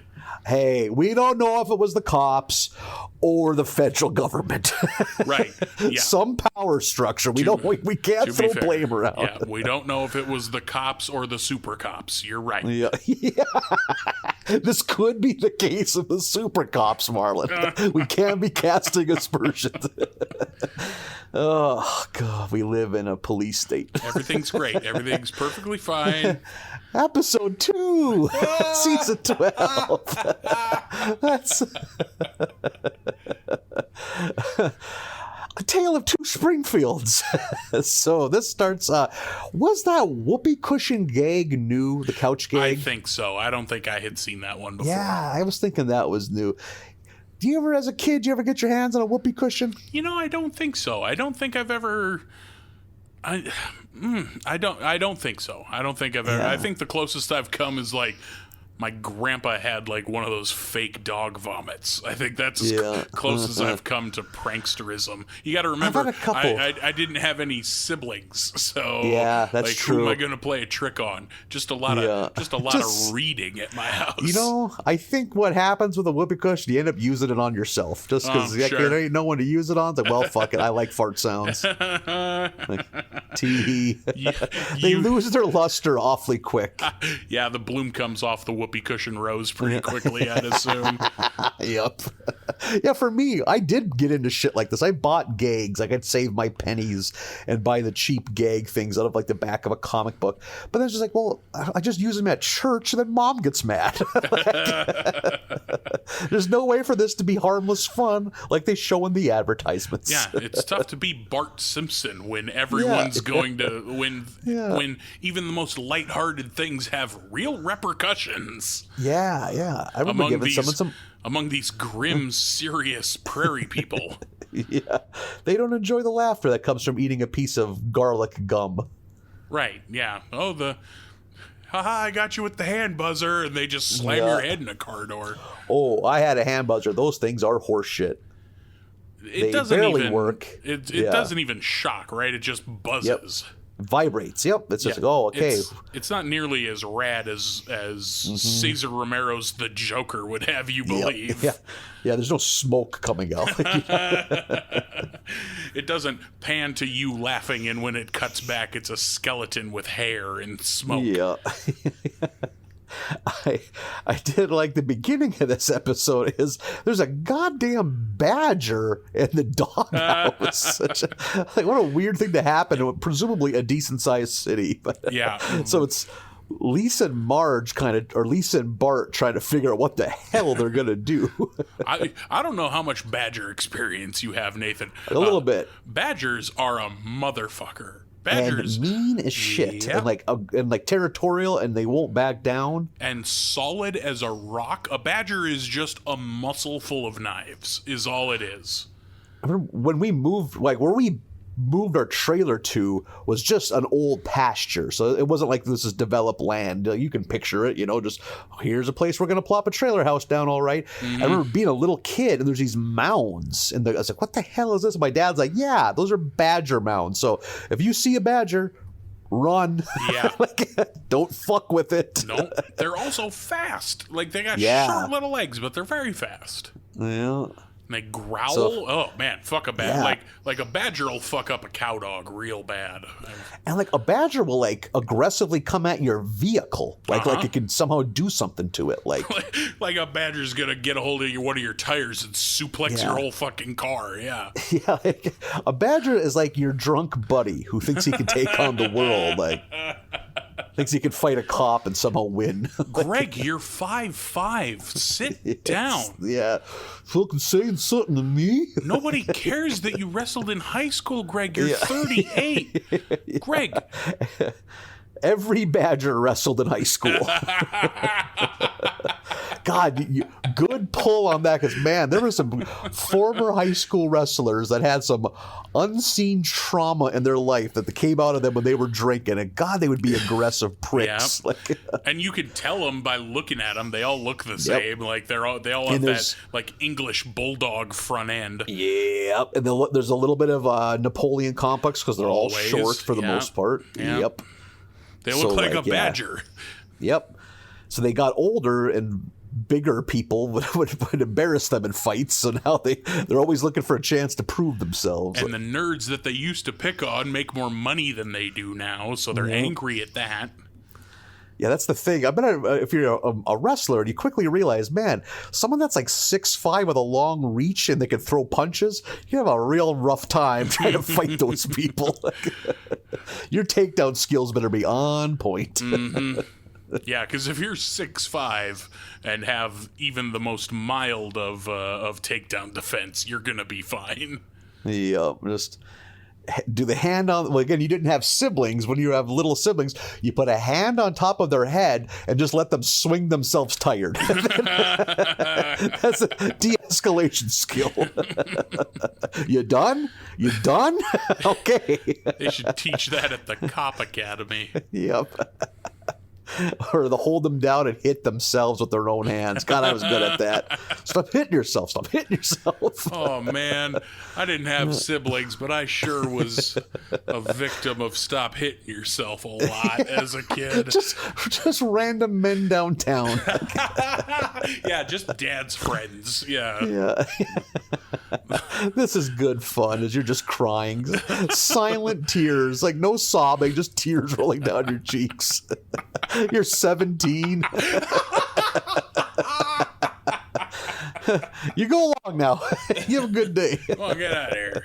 Get yourself a candy bar. Tell your folks I said hi. Yeah. It happens in the entryway of a Denny's in Bismarck. Oh, that's Marlin from back home. Get over here. Quit hitting yourself. Yeah. Zip you up in your hoodie and spin you around too many times. Yeah, pat you on the bottom as you go. There you go. Like, I haven't eaten yet. No, go on, get out of here. Yeah. And you do. Yep. Just crying with your hood over your head. Guess I'll eat somewhere else. Okay. It's good to see ya. Oh, good times. So Homer comes to see what's going on, and his reaction's so good. How quickly he dismisses their claims of it being a badger. Yeah. Without any evidence otherwise. It's like, it's a badger. His exact words, badger my ass, it's probably Millhouse. And he just sticks his head right in that doghouse. And it kicks the shit out of him. Like, I forgot that line. Badger yeah, my I ass, fucking it's probably died. Millhouse. Yeah, just how nonchalant, like what an assumption to come to. Like why is that the thing you assume it is? Yeah. Oh my God, I was laughing. Yeah, and that badger whoops the shit out of Homer. Yeah. So that badger screws him up real good. He has exposed organs, but the first plan of action is to call animal control to take care of the badger problem they have. And it's while on the phone he discovers there's now 2 area codes in Springfield, and it's apparently a pain in the ass to call places now, which I'm guessing it probably could be. I don't know. But that's a problem we didn't have to deal with in North Dakota. Yeah, because there's 1 area code for the state. Yep. My hometown, when I was like Bart and Lisa's age, you could just dial the last 5 numbers of the phone number and call local. I was just talking to a friend of mine about that. Maybe 82405. That's all you had to do. That's fucking crazy. I didn't even know that was a thing. When they stopped that, like, what do you mean I got to dial 7 numbers? Also, exhausting. The first 3 are the same for everybody. You're not out anything. Yep. God. God, that's a weird thing to think of too. Is like long distance and local. Like that used to be a thing you'd have to contemplate. Like, yeah, I never like. Part of my hang up with this episode is that this seems like such a nothing thing to build a whole episode around. Like, what a thing for these characters to get this bent out of shape about. Yeah, we're really stretching the limits of the Springfield mob mentality. And kind of, I think where it starts is, don't they have like a kind of like a town hall meeting where everyone wants to bitch about it? Yeah, where they play him that extremely condescending cartoon. Yeah. Just talking down like they're just dim-witted children. Just this dancing anthropomorphic telephone, just like, oh, those, it's so easy. Even a monkey can remember 10 numbers. You're not dumber than a monkey, are you? Yeah. Which So Lenny good. proves it might be. I think it's Lenny that's really struggling with it. Yeah. And then someone kind of discovers, wait a second, the high-end area of Springfield got to keep the old area code. It's the lower class neighborhoods that had to put up with getting the new area code. Yeah. And that's when there is a rift, and all of a sudden it's like, God damn it, I'm pro Homer, which I rarely am. He is like, enough is enough. We're creating new Springfield. And I was like, hell yeah, brother, fight against the bourgeoisie. Absolutely, victory for the proletariats. Let's do it. No war but class war. Here we go. Yeah, I also mobbed up pretty quickly during this episode. Yeah. Like, hell yeah, Homer. So obviously they become kind of like rivals immediately. There's like a wall of garbage that's built between the two of them. Yeah, Homer builds a wall out of trash. Which, it's wild to think that like there is now a whole generation of people that were not alive for the Berlin Wall. But that's just ancient history. Because yeah, for me, that's one of the first major like world-changing events that I clearly I remember my dad waking me up because like that some of it was going down later at night. And like, I don't know, like this isn't his way of thinking, but if for some reason he's like, I don't know, maybe this is important enough, I should wake the kids up. And we're just sitting there, just, you know, half awake watching shit go down. And in back in those days, the split Germany, you know, like. So that came down in what, 89? 89 or 90, yeah. Okay, yeah, I was too young. Yeah, you were. I don't remember it. I was fucking 4 at the time. I think waking up a kid, like a 4-year-old at 11 p.m. to watch the news is technically child abuse because that's something a lunatic does. But yeah, I bet that's a weird thing when you have kids because it's a thoughtful thing to do. That this is a landmark event. I should make sure but like trying to explain to a 4-year-old Eastern European geopolitics, like. Well, you see, in 1961, they decided a wall should be built. Yeah. Trying to explain the Velvet Revolution. Yeah. See, Czechoslovakian politics has always been dicey, Marlin. You're chewing on the plug-in of a lamp. Oh, God. Yeah, I think the first news story I remember was Waco, probably. Oh yeah, that was big. They were shooting live from there forever. I remember seeing that tank flamethrower into that house. I think it's probably it's either that or the fucking Heaven's Gate cult, whichever came first. I think those are probably my first two yeah. like world news events that I remember. I also remember, I don't know if it was in the summertime if we were home from school or something. I do remember too, like I don't know if I was flipping through the channels or my mom, and on CNN, because we had just gotten CNN in Botno. So we were still living in the Southbrook, I guess, the trailer park. They were like shooting live from the penitentiary as Ted Bundy was about to be executed. Oh, okay.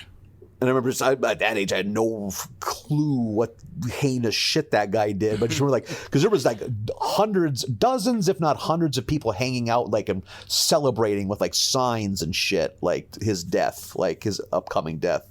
Which I get that he's a bad dude, but what a weird thing to celebrate and televise. Like, taking the trip to Hobby Lobby to buy supplies to make signs to celebrate an execution. Yeah. And I don't blame CNN, because back in those days, especially, I think he died in Florida, they probably had just enough gas money to get a van to Florida. This is early basic cable, so like anything they could drive to, I'm sure they've shot the shit out of. Like, Mr. Turner, can we have $20 for gas? Yeah. Take the bus. Okay, thanks. Yeah, that's you bring up a good point. People chose between different colored glitter for their execution signs. Yeah. what one speaks to what I want to convey? I think the purple and blue is nice, but it clashes. It's on the same side of the color wheel. You need contrast. All right, a blue and orange. Now we're talking. Opposite sides of the wheel. Always remember the wheel. Do we want Burn Bundy burn in flames, or do we want that in bold black against a backdrop of flames? You don't need the 24-pack of markers. The 8 are fine. Yeah. So there is escalations between New Springfield and Old Springfield, and Homer realizes he has the ability to shut off power to Old Springfield, which leads to tragic consequences. Turns out you need to have power to run a city in today's day and age, because things go off the rails quick if you don't have power. This back and forth between the two of them it only lasts a couple of minutes, but it's pretty funny. Yup. Like they like Boston Tea Party style throw the Duff beer shipment into the river. Oh yeah, that's Old Springfield, right? To as like that's a revenge. Yeah, that's retaliation for that, and then New Springfield in retaliation for the beer thing. Just turn off the dam. Just close the dam. Yeah, and they find all those like jewels and stuff. So it's like it kind of backfires. Yeah, absolutely backfires. They find gold in the riverbed. That's what it is, gold. Yeah. But well, you know what fucking Mr. Burns doesn't need? More gold. You know what Mr. Burns does need? More screen time, because him pointing and saying, now we're slightly more rich, I think is his only appearance in this whole fucking batch. Almost sure you're right. God. But you know who we do get? The fucking Who. Because we're getting to that point where they got to shoehorn as many celebrities in as they can. Yeah, at the end of last season, in the fucking Behind the Laughter episode, you just made fun of yourselves for bringing on celebrities for no reason, and you made it 2 episodes before you have the Who here for no reason. And I don't know, maybe this one, it didn't seem as forced because they kind of came later on, but still, but I don't know. You ever go through a Who phase, Marlin? No, I don't care for the Who. No kidding. So they were my first classic rock band that I got into. Oh, so really? I have a soft spot. Yep. Mine would have been like I got into Cheap Trick and Queen at about the same time. Oh, interesting. In my teens. Oh, I guess if you go further back, I was into Kiss and Meatloaf before that. So. Oh, okay. Interesting. I've always liked bands with a little theatrics, apparently, because I grew up and then turned into a Slipknot fan. I guess I just. Okay. Yeah. No. That makes sense. So I to this day I really like the Who, but back then when I was a kid, I went through a Who phase. Yeah, there's something about, I don't know. I feel like there are things about the Who I like. Like, I can't name any members, but I like when what's-his-name screams during We Won't Get Fooled Again. But I hate in fucking Baba O'Reilly where we have that weird spacey breakdown for a minute and a half in the middle for no fucking reason. There's a handful of bands that I think they all got like Moog synthesizers at the same time. They just couldn't put them down. Yeah. Yeah. If I bet that if I took a dozen Who songs and cut them up, I could make a song I like. Yeah. But it never fails. There's always like, I like this part of the song and now I'm done with it. Or, let's get through this part. I'm like Homer with BTO in that batch last week. Yeah. Just like, get to this part. I think I like early, young, hungry Who more than later operatic rock opera Who. Okay. Like I liked their earlier when they were like young and like real short, almost more R&B than rock and roll type music. Like okay, maybe that's it. Maybe I need to visit the super early stuff because honestly, I just know the hits. So it's their more decadent later era stuff that gets most of the play. It seems like and I don't dislike Pinball Wizard, but it's just that era is probably when I'm not quite as big into them. Yeah, Pinball Wizard is fine, but it feels like a Styx song, Yep, definitely. Oh, absolutely. They're definitely in that mid to late 70s.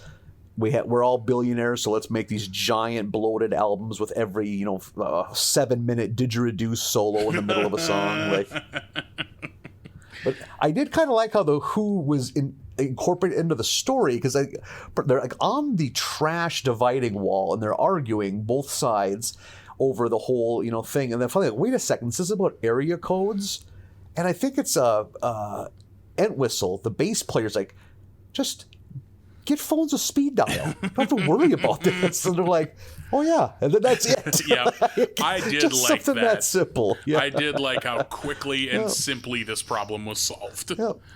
And so it seems like, all's well that ends well, like a typical end of an episode, until we see the fucking horde of badgers descending upon Springfield. Yeah, just up on that hill, just waves of badgers running towards Springfield to take it over while they're distracted. I thought that was a fun way to end that one. Yep, I thought that was an enjoyable episode. Yeah, I didn't have any problems with that one. And I don't want to steal your thunder, but we're coming up on what has been my favorite episode in quite some time. Really? Yep, I enjoyed this one. Okay, I enjoyed this one, but I can't be any more, excited than that. Right. And I don't want you to have to fake it. I won't. Oh God, no. Yeah. This one is Insane Clown Posse, which I was pretty on board with pretty immediately. Yeah. I'm happy that you got to that one. Yeah, I'm glad we finally got an ICP reference, even if it's just in the title and they weren't on the show. Although, fucking give it time. Maybe they will be. Yep. Frankly, fall of 2000 would have been a hot time to have ICP on The Simpsons. I believe they were wrestling in WCW at the time. And oh, no shit. I think forget about that. I think Amazing Jekyll Brothers would have been the new album that they were on. I'm really sad. Would have been you're pulling these names that quick. Would have been it was a good time to be an ICP fan, Nathan. Or maybe Jekyll Brothers wouldn't have been out by then, because on that one track he makes fun of Gene Simmons and Psycho Circus, and I think that Kiss record came out in 2000. So Jekyll Brothers might have been in 01. Yeah. Are you there? Hello? I mean, I'm there. I mean, I was just contemplating. How hard could it be to start my own podcast?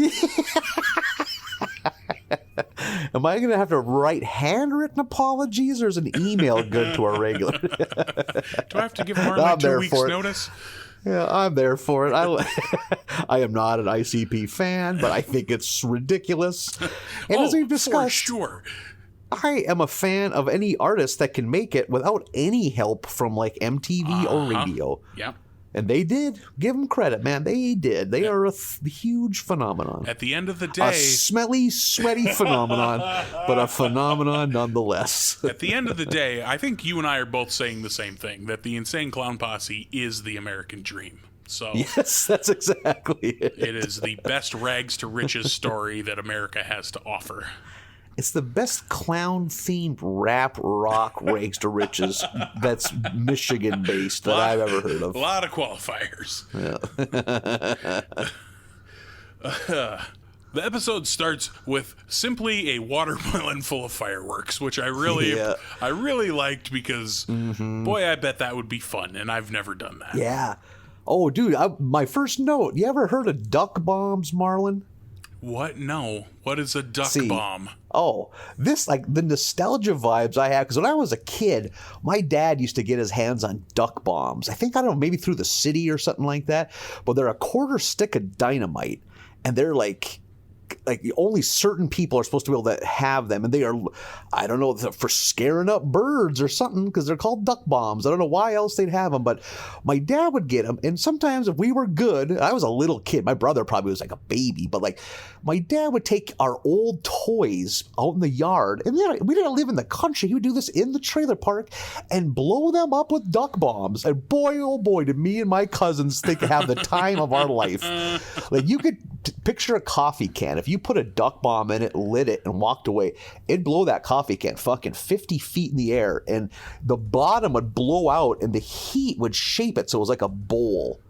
Jesus. So, I mean, if you had it in your hand, it would blow your arm off to the elbow. It's a quarter stick of dynamite. It is. Yeah. And the best is juvenile delinquents in the trailer park would show up at the door, hat in hand, and ask if they can have duck bombs. So basically, the bullies from The Simpsons would show up at our house. So yeah, I was very nostalgic for this because I remember watching my dad blow shit up. So much of like firecracker usage at our house was just like sit on the step and light one black cat after another. I remember just like doing that, like on a hot, humid day, just lighting like just casually going through a string of black cats one at a time. Yep, just hold it in your fingers and light it and toss it, and it would explode. Yeah. Or shooting bottle rockets for no reason. Yeah. My dad had what I thought at the time was a fun game where I would hold a metal coffee can and he would throw firecrackers and I would catch them in the can. And looking back, I think he just wanted to throw firecrackers at his son. He wanted to have a justifiable explanation in case social services showed up. I think we were playing two different games. His was to not get it in the can. Yeah, I was gonna say he was bummed you found that can. We always did love fireworks, though. Like. Oh, really? Yeah, boy. We were never the family that buys $1,000 worth of like big cannon artillery shit, but we would buy way more fireworks than we needed for sure. Oh no, shit. Yes, that was definitely outside of the duck bombs. We were not a fireworks family. Huh? I'll be damned. I've told the heartbreaking tale of me and the other fucking semi-homeless urchins that would find spent fireworks and then pretend like throw the stick in the air and make fucking bottle rocket sounds. This one's a whistler. Whew. I hope there's footage of us that popped up in like a 1-800 Save the Children advertisement. These pathetic babies. For less than the cost of a cup of coffee, you can sponsor one of these North Dakota trailer park kids. Dirty, Kool-Aid stained, fake firework throwing. You got the dirt ring Park around goblins. your mouth from where you had Kool-Aid and then got dirt in it. Yep. There was a lot of that. Or just scabby. We were the scabbiest group. We're always falling on gravel. Just eating shit so hard all the time. Oh, God. Just run inside, have your mom spray some, I don't know what she'd spray on it, but moms were good at convincing you that you were okay. Looking back, like, Jesus, like, you should go to the hospital when you have this much road rash. Like, those wounds were seeping. Yeah, a lot of, you're fine when you live Get 40 minutes from the nearest hospital. Yep. It didn't sound like this when I breathed before I fell. Is there a rattle to it? I think I got something in there. Rolling around sounded like a spray paint can. Yeah. Like I swallowed an acorn. It'll come out. I like that Homer and Bart are just having a fireworks day around the house, apparently. And I also love that Bart offhandedly mentions that it's Tuesday, which means neither of them are in school or work. Yep. I got a kick out of that. Like, that means Homer is missing work to blow shit up with firecrackers around the house. They have a to-do list. One is get the drawer unstuck in the end table in the living room. They do that with fireworks. Build a new doghouse. They blow up the old one with fireworks, and then just lay the construction plans for the new one on the ground. And Snowball crawls under them. I thought that was a good visual. Yeah, he like paws a hole in it and crawls under it like a blanket. And they need to help Lisa get a videotape out of her VCR, and they blow it up with fireworks using way too many and destroy everything in her room. The visual of what her room looked like afterwards was so good. It's just demolished her every belonging. Everything and is it's her fucked. fucking birthday. That was such a good gag. Yep. I literally think the reason I like this episode was the first 2 minutes. Now that I think about it. Yeah, the reveal where they're like, she's mad and sad that they broke all of her stuff, and like Homer's like, he's trying to cheer her up and pretend it's your birthday. It is. Yeah, such a great gag. Yeah. Holy, I laughed. That was a really great setup. And then she wants to go to the book festival, so we go to the book festival for her birthday. This is probably a foolish question, but did your school do like a scholastic book fair when you were a little kid? Yeah, we would have that thing that would come to the library and set up a few things. You could buy some books or an 8x10 quote-unquote poster with a Lamborghini on it. Like, okay. We had that shit. There we go. Good for you. I'm glad you got to experience. I can see a young Marlin that was a bastion of the outside world that you were happy to have come to your town. For sure. It was always a day you looked forward to. But even though like I was reading novels by then, so like none of the books felt like they were for me. Like, oh, they got Goosebumps. I'm reading Stephen King in the 4th grade. Like, I don't have any use for Goosebumps. Oh, see, I was a comic strip guy, so that would be a chance to get like a Calvin and Hobbes book or a Far Side book or something like that. Because as I've discussed, my folks we were broke, but also never wanted to give money for anything because, again, sadness builds character. And I could usually plead and puppy dog my way into getting a few bucks for a book. Yeah. Like, just want to read. I guess I'll stop reading if you don't want me to. Somehow kicking a pebble around inside our house. I guess I'll go outside and slam my head in the barn door if that's what you want me to do instead of read. And they call your bluff, and that's what you're just doing, is slowly slamming that door on your head. It's a sliding door. It's not something you can slam very well. Yeah, just real slow on the rusty old rollers. Just stings a little. I'll go outside and see how much dirt I can eat if that's what you'd rather have me do than read books. Just plop down in the barren yard, just eating handfuls of the very thin topsoil. He's eating the good dirt. Get him out of there. Shoo him to the bad dirt. Go to the bad dirt pile, honey. You know that's what you're supposed to eat. Okay. It's a talk you've had before. Don't eat that dirt. Eat the bad you dirt. know, honey. There's the pouting pile over there. Okay. Oh yeah, the one with all the sticks in it. Yeah. Okay.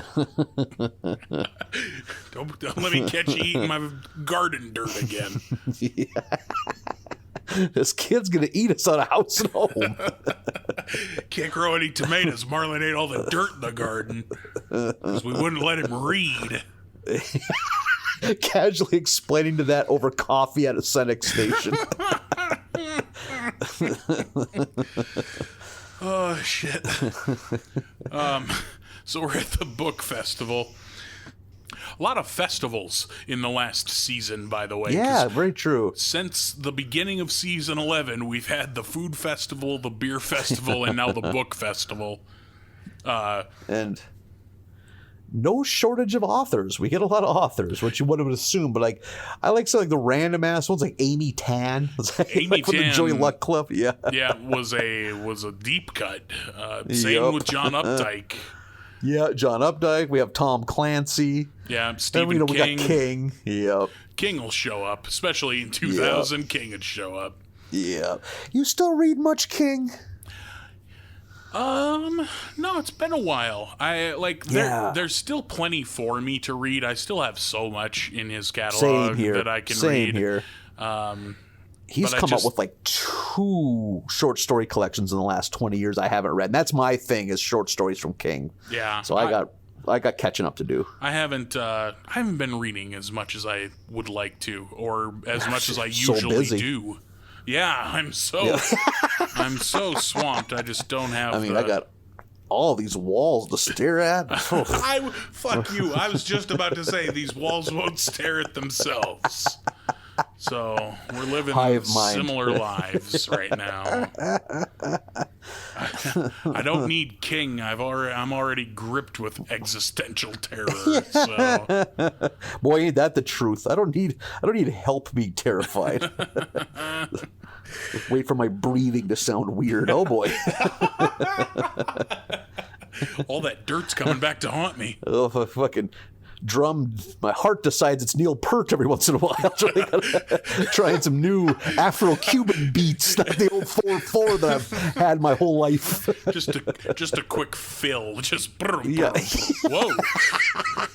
Whoa, buddy. Ooh, I don't get lightheaded when that cowbell part comes in. I don't like that at all. We laugh, but man, I was sitting here the other day, and I had a shirt with a chest pocket on it, and anytime I do, I always have my phone in there. I don't know what it is. I'm a phone in the chest pocket guy. Same here. And I was sitting in the chair, and I felt like my phone vibrating, but I had my phone in my hand, and I was I reached for my phone that I was holding in my hand, and was like, wait a minute, that's probably not good. Yeah. You don't want to get oh, terrific. You don't want to get a phantom phone vibrate if you keep your phone in your chest pocket. Oh, we'll live long, full lives. Anyhow. The Simpsons is going to outlive us both, I think. I did really enjoy at that one panel where it's all those different authors, where Maya Angelou is there, and Maya Angelou is black? I got a kick out of that. I did like that joke. I also like that Lenny is a big Maya Angelou fan. Yep. Calls her a national treasure. Yep. Also, we see a whole section dedicated to the For Dummies books, which I haven't thought of in a decade. No kidding. Yeah, what a phenomenon, like a weird part of our culture. Like, have you ever read one of those? Like, I never have. I don't know what kind of... I don't get how they're different than a regular book, I guess is what I'm saying. They must... Well... I can see why they became popular. They make sense to me. Like, as it's books probably mostly for people that don't buy books. Like, it just seems like it's an easy gift. Well, Dad talked about wanting to know more about computers, so I'll get him this book. Yeah. You know? Yeah, maybe that's Or I've always been interested in this. Oh, this book's only $9. I'll buy it. You know, like... Yeah, I've just never pretty understood... sure the price point was always really low on those books, too. Oh, sure. Yeah, that's probably part of it. I guess I just have never understood how, like, if you're looking at a section of books about carpentry, how that one is any different than all the rest. You know what I mean? But they were fucking huge at this time. Oh my God, yeah, you're right.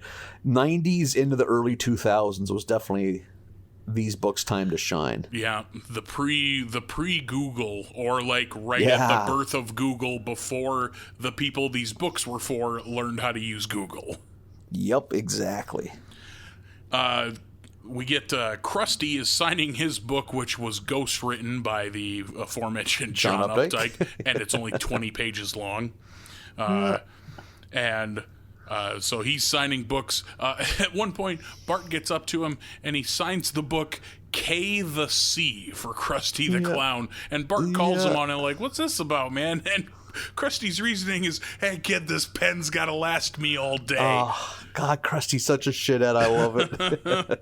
The very next little girl in line gets her book signed and then reveals to Krusty that he's her dad. Her name is Sophie. We get a flashback to how that came about with Krusty performing at a USO show, and I love that all of the soldiers are not into his act at all, because it's like he introduces the Cincinnati Bengal cheerleaders, and somebody's like, that's an insult to our Muslim hosts. Yeah, I got a girlfriend. Yeah, I can't look at that. I got a girlfriend. It's so fucking funny. Just like they call it, like all of the soldiers are like woke. They're like mad about the content. Or I also thought the Cincinnati Bengals cheerleaders was a nice touch. It was a random ass franchise. Yep, perfect choice. Exactly. Yeah. So like just that is a good joke. Yep. Krusty, while the USO show is going on, has to run for cover from a sandstorm, and he meets a woman in a tent whose name I didn't catch, but they hook up, and the next morning, she's running late because she is supposed to assassinate Saddam Hussein that day. And Krusty runs after her and prevents that from happening by interrupting, just being like, hey, I thought we had a thing going. And then she ends up swatting him with the rocket launcher, and Saddam gets away. Yep. And then also it's because he doesn't want Saddam to die because that'll ruin his act. Right. That's why you can't kill such a sack of shit. You're like, none of my bits will be relevant if Saddam is dead. Yeah. That's very funny. Oh my God. So we get back to modern day with Krusty hanging out with, I think Sophie is her name, played by Drew Barrymore. Oh, I was wondering. Good call. Yeah. Yeah. It kind of even looks like her E.T. character, I think. Yep. So they're hanging out. Krusty agrees to spend a little time with Sophie. They're at the beach, and Krusty is awful, of course. Not good at being a dad, as one would expect. I like that she's so excited to play Frisbee with him, and he's laying there, and he's like, okay, fine, I guess I gotta sit up for a minute. And he sits up, the Frisbee hits him in the head, and he just goes, you won, and lays back down. That was the extent of the Frisbee playing. I thought that was a good joke. Yeah. The daughter, Sophie, does all the heavy lifting to make this relationship work. Krusty not meeting her halfway at all. Krusty sees all the other dads with their kids. There's a moment where fucking Flanders with Rod and Todd, they're building a cathedral instead of a sandcastle, and whatever the kid does, Flanders is like, oh, careful boys, that one arch is looking a little Roman, which I thought was very funny. Like, Flanders not going to have anything vaguely Catholic in his sand cathedral. We see the bully, the bald delinquent bully. His kid is going over to bust up the sandcastle, and he has to set him aside and be like, no, wait until they're done, then you knock it over. That's their sweet father-son moment. Krusty latches on to Homer. Homer is going to be Krusty's dad mentor and teach him how to be a good dad. We get a montage of Krusty being all right. Like, I liked the one bit in particular where she's catching fish off the end of the pier, and when the camera pans back, Krusty is just handing money to the sea captain under the pier to keep putting fish on her line. I thought that was a good visual. Sophie has a violin that she plays for Krusty, and they have a nice moment after their fun day at the beach. He takes her home, and her mother is not over this, apparently, because her apartment is filled. Every piece of art is some manner of clown being murdered. Anti-clowning. Like, there's a painting that is just 3 lynched clowns. Yep. Like, what the fuck? There's a little sculpture of a clown with an axe in its head. Krusty not hanging out. He skedaddles. We get Krusty at Moe's playing poker, and he's got 4 aces and a king. And Fat Tony bets $2,000, and Krusty runs out to the car looking for something he can bet with, and finds Sophie's violin. And he takes it in there and bets the violin. Tony has his appraiser take a look at it, and he's like, it's worth a little money, I guess, but the sentimental value's through the roof. Which I thought was funny. With the little, like, jewel inspector eye thing. Yeah. And Krusty, really feeling himself, read him and weep, throws down his 4 aces, but Tony has a small straight flush. Yeah, the odds of losing with 4 aces in fucking 5-card draw is so insanely astronomical. Yeah, like you can't even really blame Krusty here. Yeah, it's so insane. The game is obviously rigged. Like, you could play poker every day for 10,000 years and not run into that scenario. It's so insane. Like, so Tony has the violin now, and Krusty and Homer are going to break into Tony's to get the violin back. There's some manner of mafia summit happening right now, where all the mob families from across the country are at Fat Tony's. I like that. The first thing we see in their little meeting when they're all hanging out on couches is Tony saying, "To answer your first question, yes, we have pasta." yeah. And they're all very happy about that. Like, they were worried. I like that. Like, they're like relieved. Yeah. There's I want to. go ahead. Oh, I want to get back to the poker thing. I think that's a popular misconception about poker that's portrayed on TV, so people think it's real life. Some people assume that if whoever has the most money has like this huge advantage in poker, but that's not how it works. It's not like if you and I were playing poker and I bet 2,000 and you didn't have 2,000 that you would lose. That's where the term all in comes from. Like, you have as much money as you have on the table in front of you. So if I bet 2,000, it just means that you have to match, you have to put every dime you have up to $2,000. Right, as much as I can. Yeah. But I mean, that takes the fun out of a TV show where it's like, oh, here's my wedding ring. It's like, no, the wedding ring wasn't on the table. Like, it's not like you can reach into your wallet during a live hand. You have to do that after the fact. Like, well, boy, that's going in the weeds here.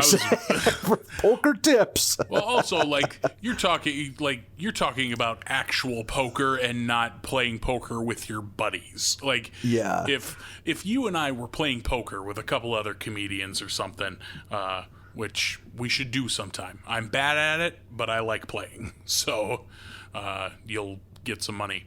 If you and I and fucking Joe Christensen and Chase Rader were playing poker, and you bet 1,000 and I only had 500, but hey, I'll also bet my $500 watch. You could agree to that if you wanted to. I would, though, also hope if we were playing with friends that we wouldn't allow our friends to pawn their newfound daughter's prized violin. Well, I mean, Krusty and Tony aren't really friends, I guess. I was just going to say, I am starting to wonder how good of a man Fat Tony is. Oh, you mean the mob He might boss? be unscrupulous. He might be unscrupulous, Marlin. I said it. Oh man, I could picture sweet Chase Rader, who sings our theme song, by the way, just being like, Nathan, don't know. What do you don't take Marlin's watch? Yeah. Because Chase Rader is an angel baby of a human being. Sweet little angel baby. So Krusty and Homer break into the house. They find I like the it's not even really a joke, but the bed where everyone would pile their coats, since it's a mafia house, is a bed that is piled full of violins with Tommy guns inside them. Yep. Like violin cases full of Tommy guns. Like it's the fucking 30s. I just love that. The bed where everyone throws their coats. But it's the mafia, so it's violin cases full of Tommy guns. Homer and Krusty, they don't have time to dig through them all to find which one has the violin in it, so they just grab them all and then apparently just try to walk out the front door because they walk right into this mafia meeting. They immediately freak out. They drop the violin cases. All the Tommy guns start going off. It's fucking pandemonium. Krusty finds the violin and makes a break for it. I love that earlier we had gotten introduced to the character Johnny Tightlips. And he gets shot during all this hubbub, and he's leaning against the wall, clutching his guts. And the one other mafioso's like, Johnny Tight Lips, where are you hit? He goes, I ain't saying nothing. Fuck. Yeah. Oh my Yeah, God, so that was so ridiculous. fucking funny. Well, come on, you got to tell me something. What am I going to tell the doc? They tell him to suck a lemon. Just, Yeah. where are So you hit? dumb, but I ain't it's saying good, yeah. nothing. Oh God, that was fucking funny. But they get Krusty gets the violin back to Sophie, and that pretty much wraps it up. Yep, and another bit from earlier, I think it's just before they decide to go to the mafia meeting, where it's Marge is involved. They're trying to help Krusty get his daughter back, and Homer goes, let me play devil's advocate. And then it cuts to him playing a fucking pinball game called Devil's Advocate. Christ, that made me laugh. Yeah, that was a good joke. And another thing we haven't mentioned yet, what the fuck, Simpsons? Another NRBQ song. That is the song that's playing when they're fucking, there's the montage of Krusty being a good dad. Oh, no shit. Okay. I don't know that band enough to be able to know them when I hear them. It has to be Matt Groening is a huge NRBQ fan. This has to go so high up the chain of command. Like, maybe it's like, is it like, Rupert Murdoch? Is he the big NRBQ fan? Like their touring keyboardist? I mean, I like our NRBQ, but that is a Jesus. I can't even think of a modern yeah. And these songs are old at this point too. Like, it's not like these are hot cuts from NRBQ. Yeah, I didn't even catch that. Yeah, so I fucking love it. Just so fucking random. I did. You'll be happy to know. Look up and correct myself. The Amazing Jekyll Brothers did come out in '99, so good. This would have been more relevant than I had thought.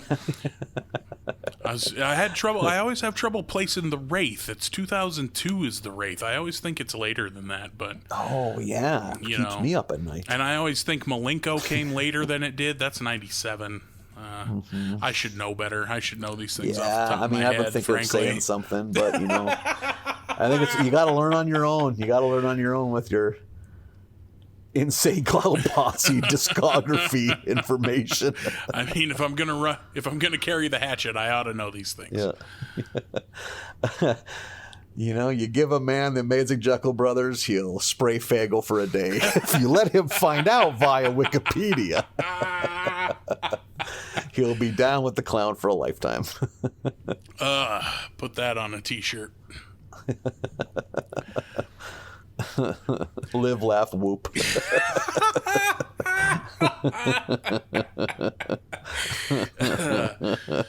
Well, that's going to do another batch of The Simpsons, Nathan. We did it. We got through. We did it. We broke on through to season 12, my friend. Perhaps the first time in a long time where I have been the optimist of this batch. Yeah, I think so. Like, I was pretty lukewarm on a lot of these outside of that first one, the Crazy Marge episode.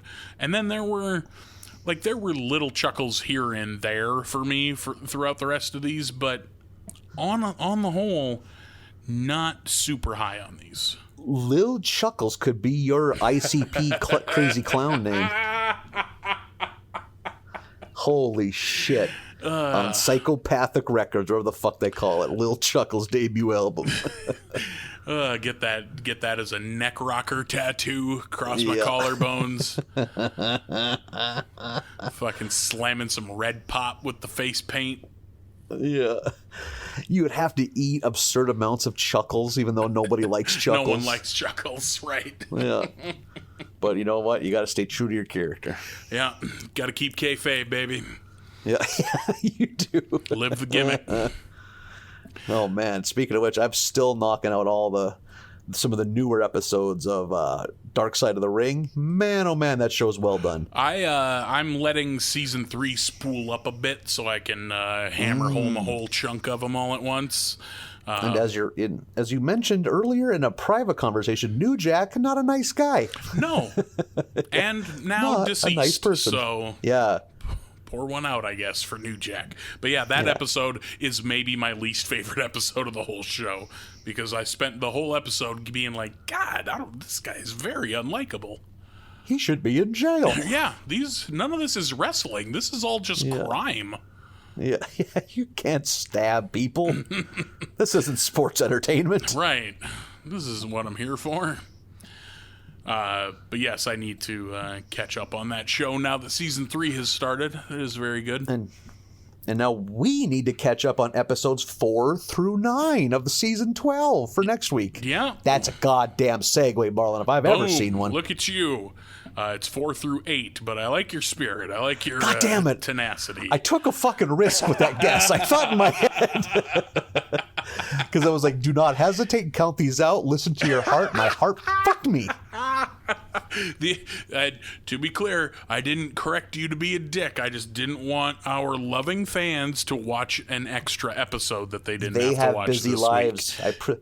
I think our audience appreciates how much care you put into their day-to-day. Yeah, I think so too. It's all I think about, frankly, is how are they doing? What's going on in Columbus?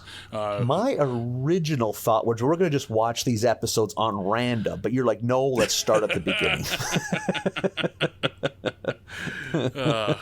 Yeah, we figured why not go in chronological order. Let's try it. Let's see. No one's ever tried this before. Let's watch a show from the beginning. Exactly. So that is the homework, 4 through 8 of season 12. You can keep finding us on the social medias with at Barley Basket USA on Twitter and Instagram and Facebook. BarleyBasketUSA@gmail.com is the email address. Columbus still putting up fatty numbers, just big old numbers. Out of Columbus, Ohio. So thank you for that. Thank you, our Columbus angel babies. Spread the word. Let other Ohioans know, like, hey, you got friends in Cincinnati, Akron. Akron, you're not carrying your weight. Look at what Columbus is doing, Akron. Yeah, you're fucking up. Cleveland, what are you doing? Yep. I got some hot takes on Cleveland, but I'm going to give them a chance. Give you a chance to save yourself, Cleveland, before I unleash the fury. Tell your friends about this show. We're trying to pack on some numbers here, pack on some pounds. So yeah, we've both quit our day jobs. We've assumed that making a podcast is the quick way to fame and fortune. So yeah, so let them know. Let them know. Hey, I got this hot pod that you need to hear. Yeah, and send them this way. Come rub up against our hot pod. We want you here. I think it's a good product. I think we're doing our best. Yeah. That wasn't a really glowing recommendation. No, it sure wasn't. That was but I think we are. That was a real soft dick approach to self-promotion, Nathan. But we under-promise and over-deliver. We get them in. I want them to feel pity. That's how I've gotten through life. No, I have people pity me. All right. And I try to wow them. Oh, God. Doesn't that seem like a good business model? To seem so inept on the surface that they tune in out of morbid curiosity. Oh, my God. Like, you know what? That was kind of funny. I know men who date that way. Yeah. Oh, man, that is. Yeah. I got too real for a second, huh? Yeah, but I know plenty of people that are like that. Like, just they're purposely broken man babies because there's a certain segment of women out there that want to fix those guys. And I think it's a law of diminishing returns once these men approach 40. Those women ain't got that kind of energy. They need a ready-made boyfriend. They ain't got time for a kit car. They're looking to have furniture delivered, not build IKEA furniture. You mean I gotta take the fenders off a Volkswagen Beetle to make a dune buggy? Fuck it, I'll just buy a dune buggy. So there's a lot of 45-year-old fenderless Beetle humans out there that are struggling to find love. And good on women, because that's not your fucking job. So nope. All right, well, that was a weird side that we went down. Yeah. That's our segue for our upcoming dating show. Oh, yeah, that ought to be good. Yep. Two lonely boys giving dating advice. Oh, boy. All right, everyone, enjoy your weeks and watch Simpsons, and we will be back next Tuesday. I'll see you then.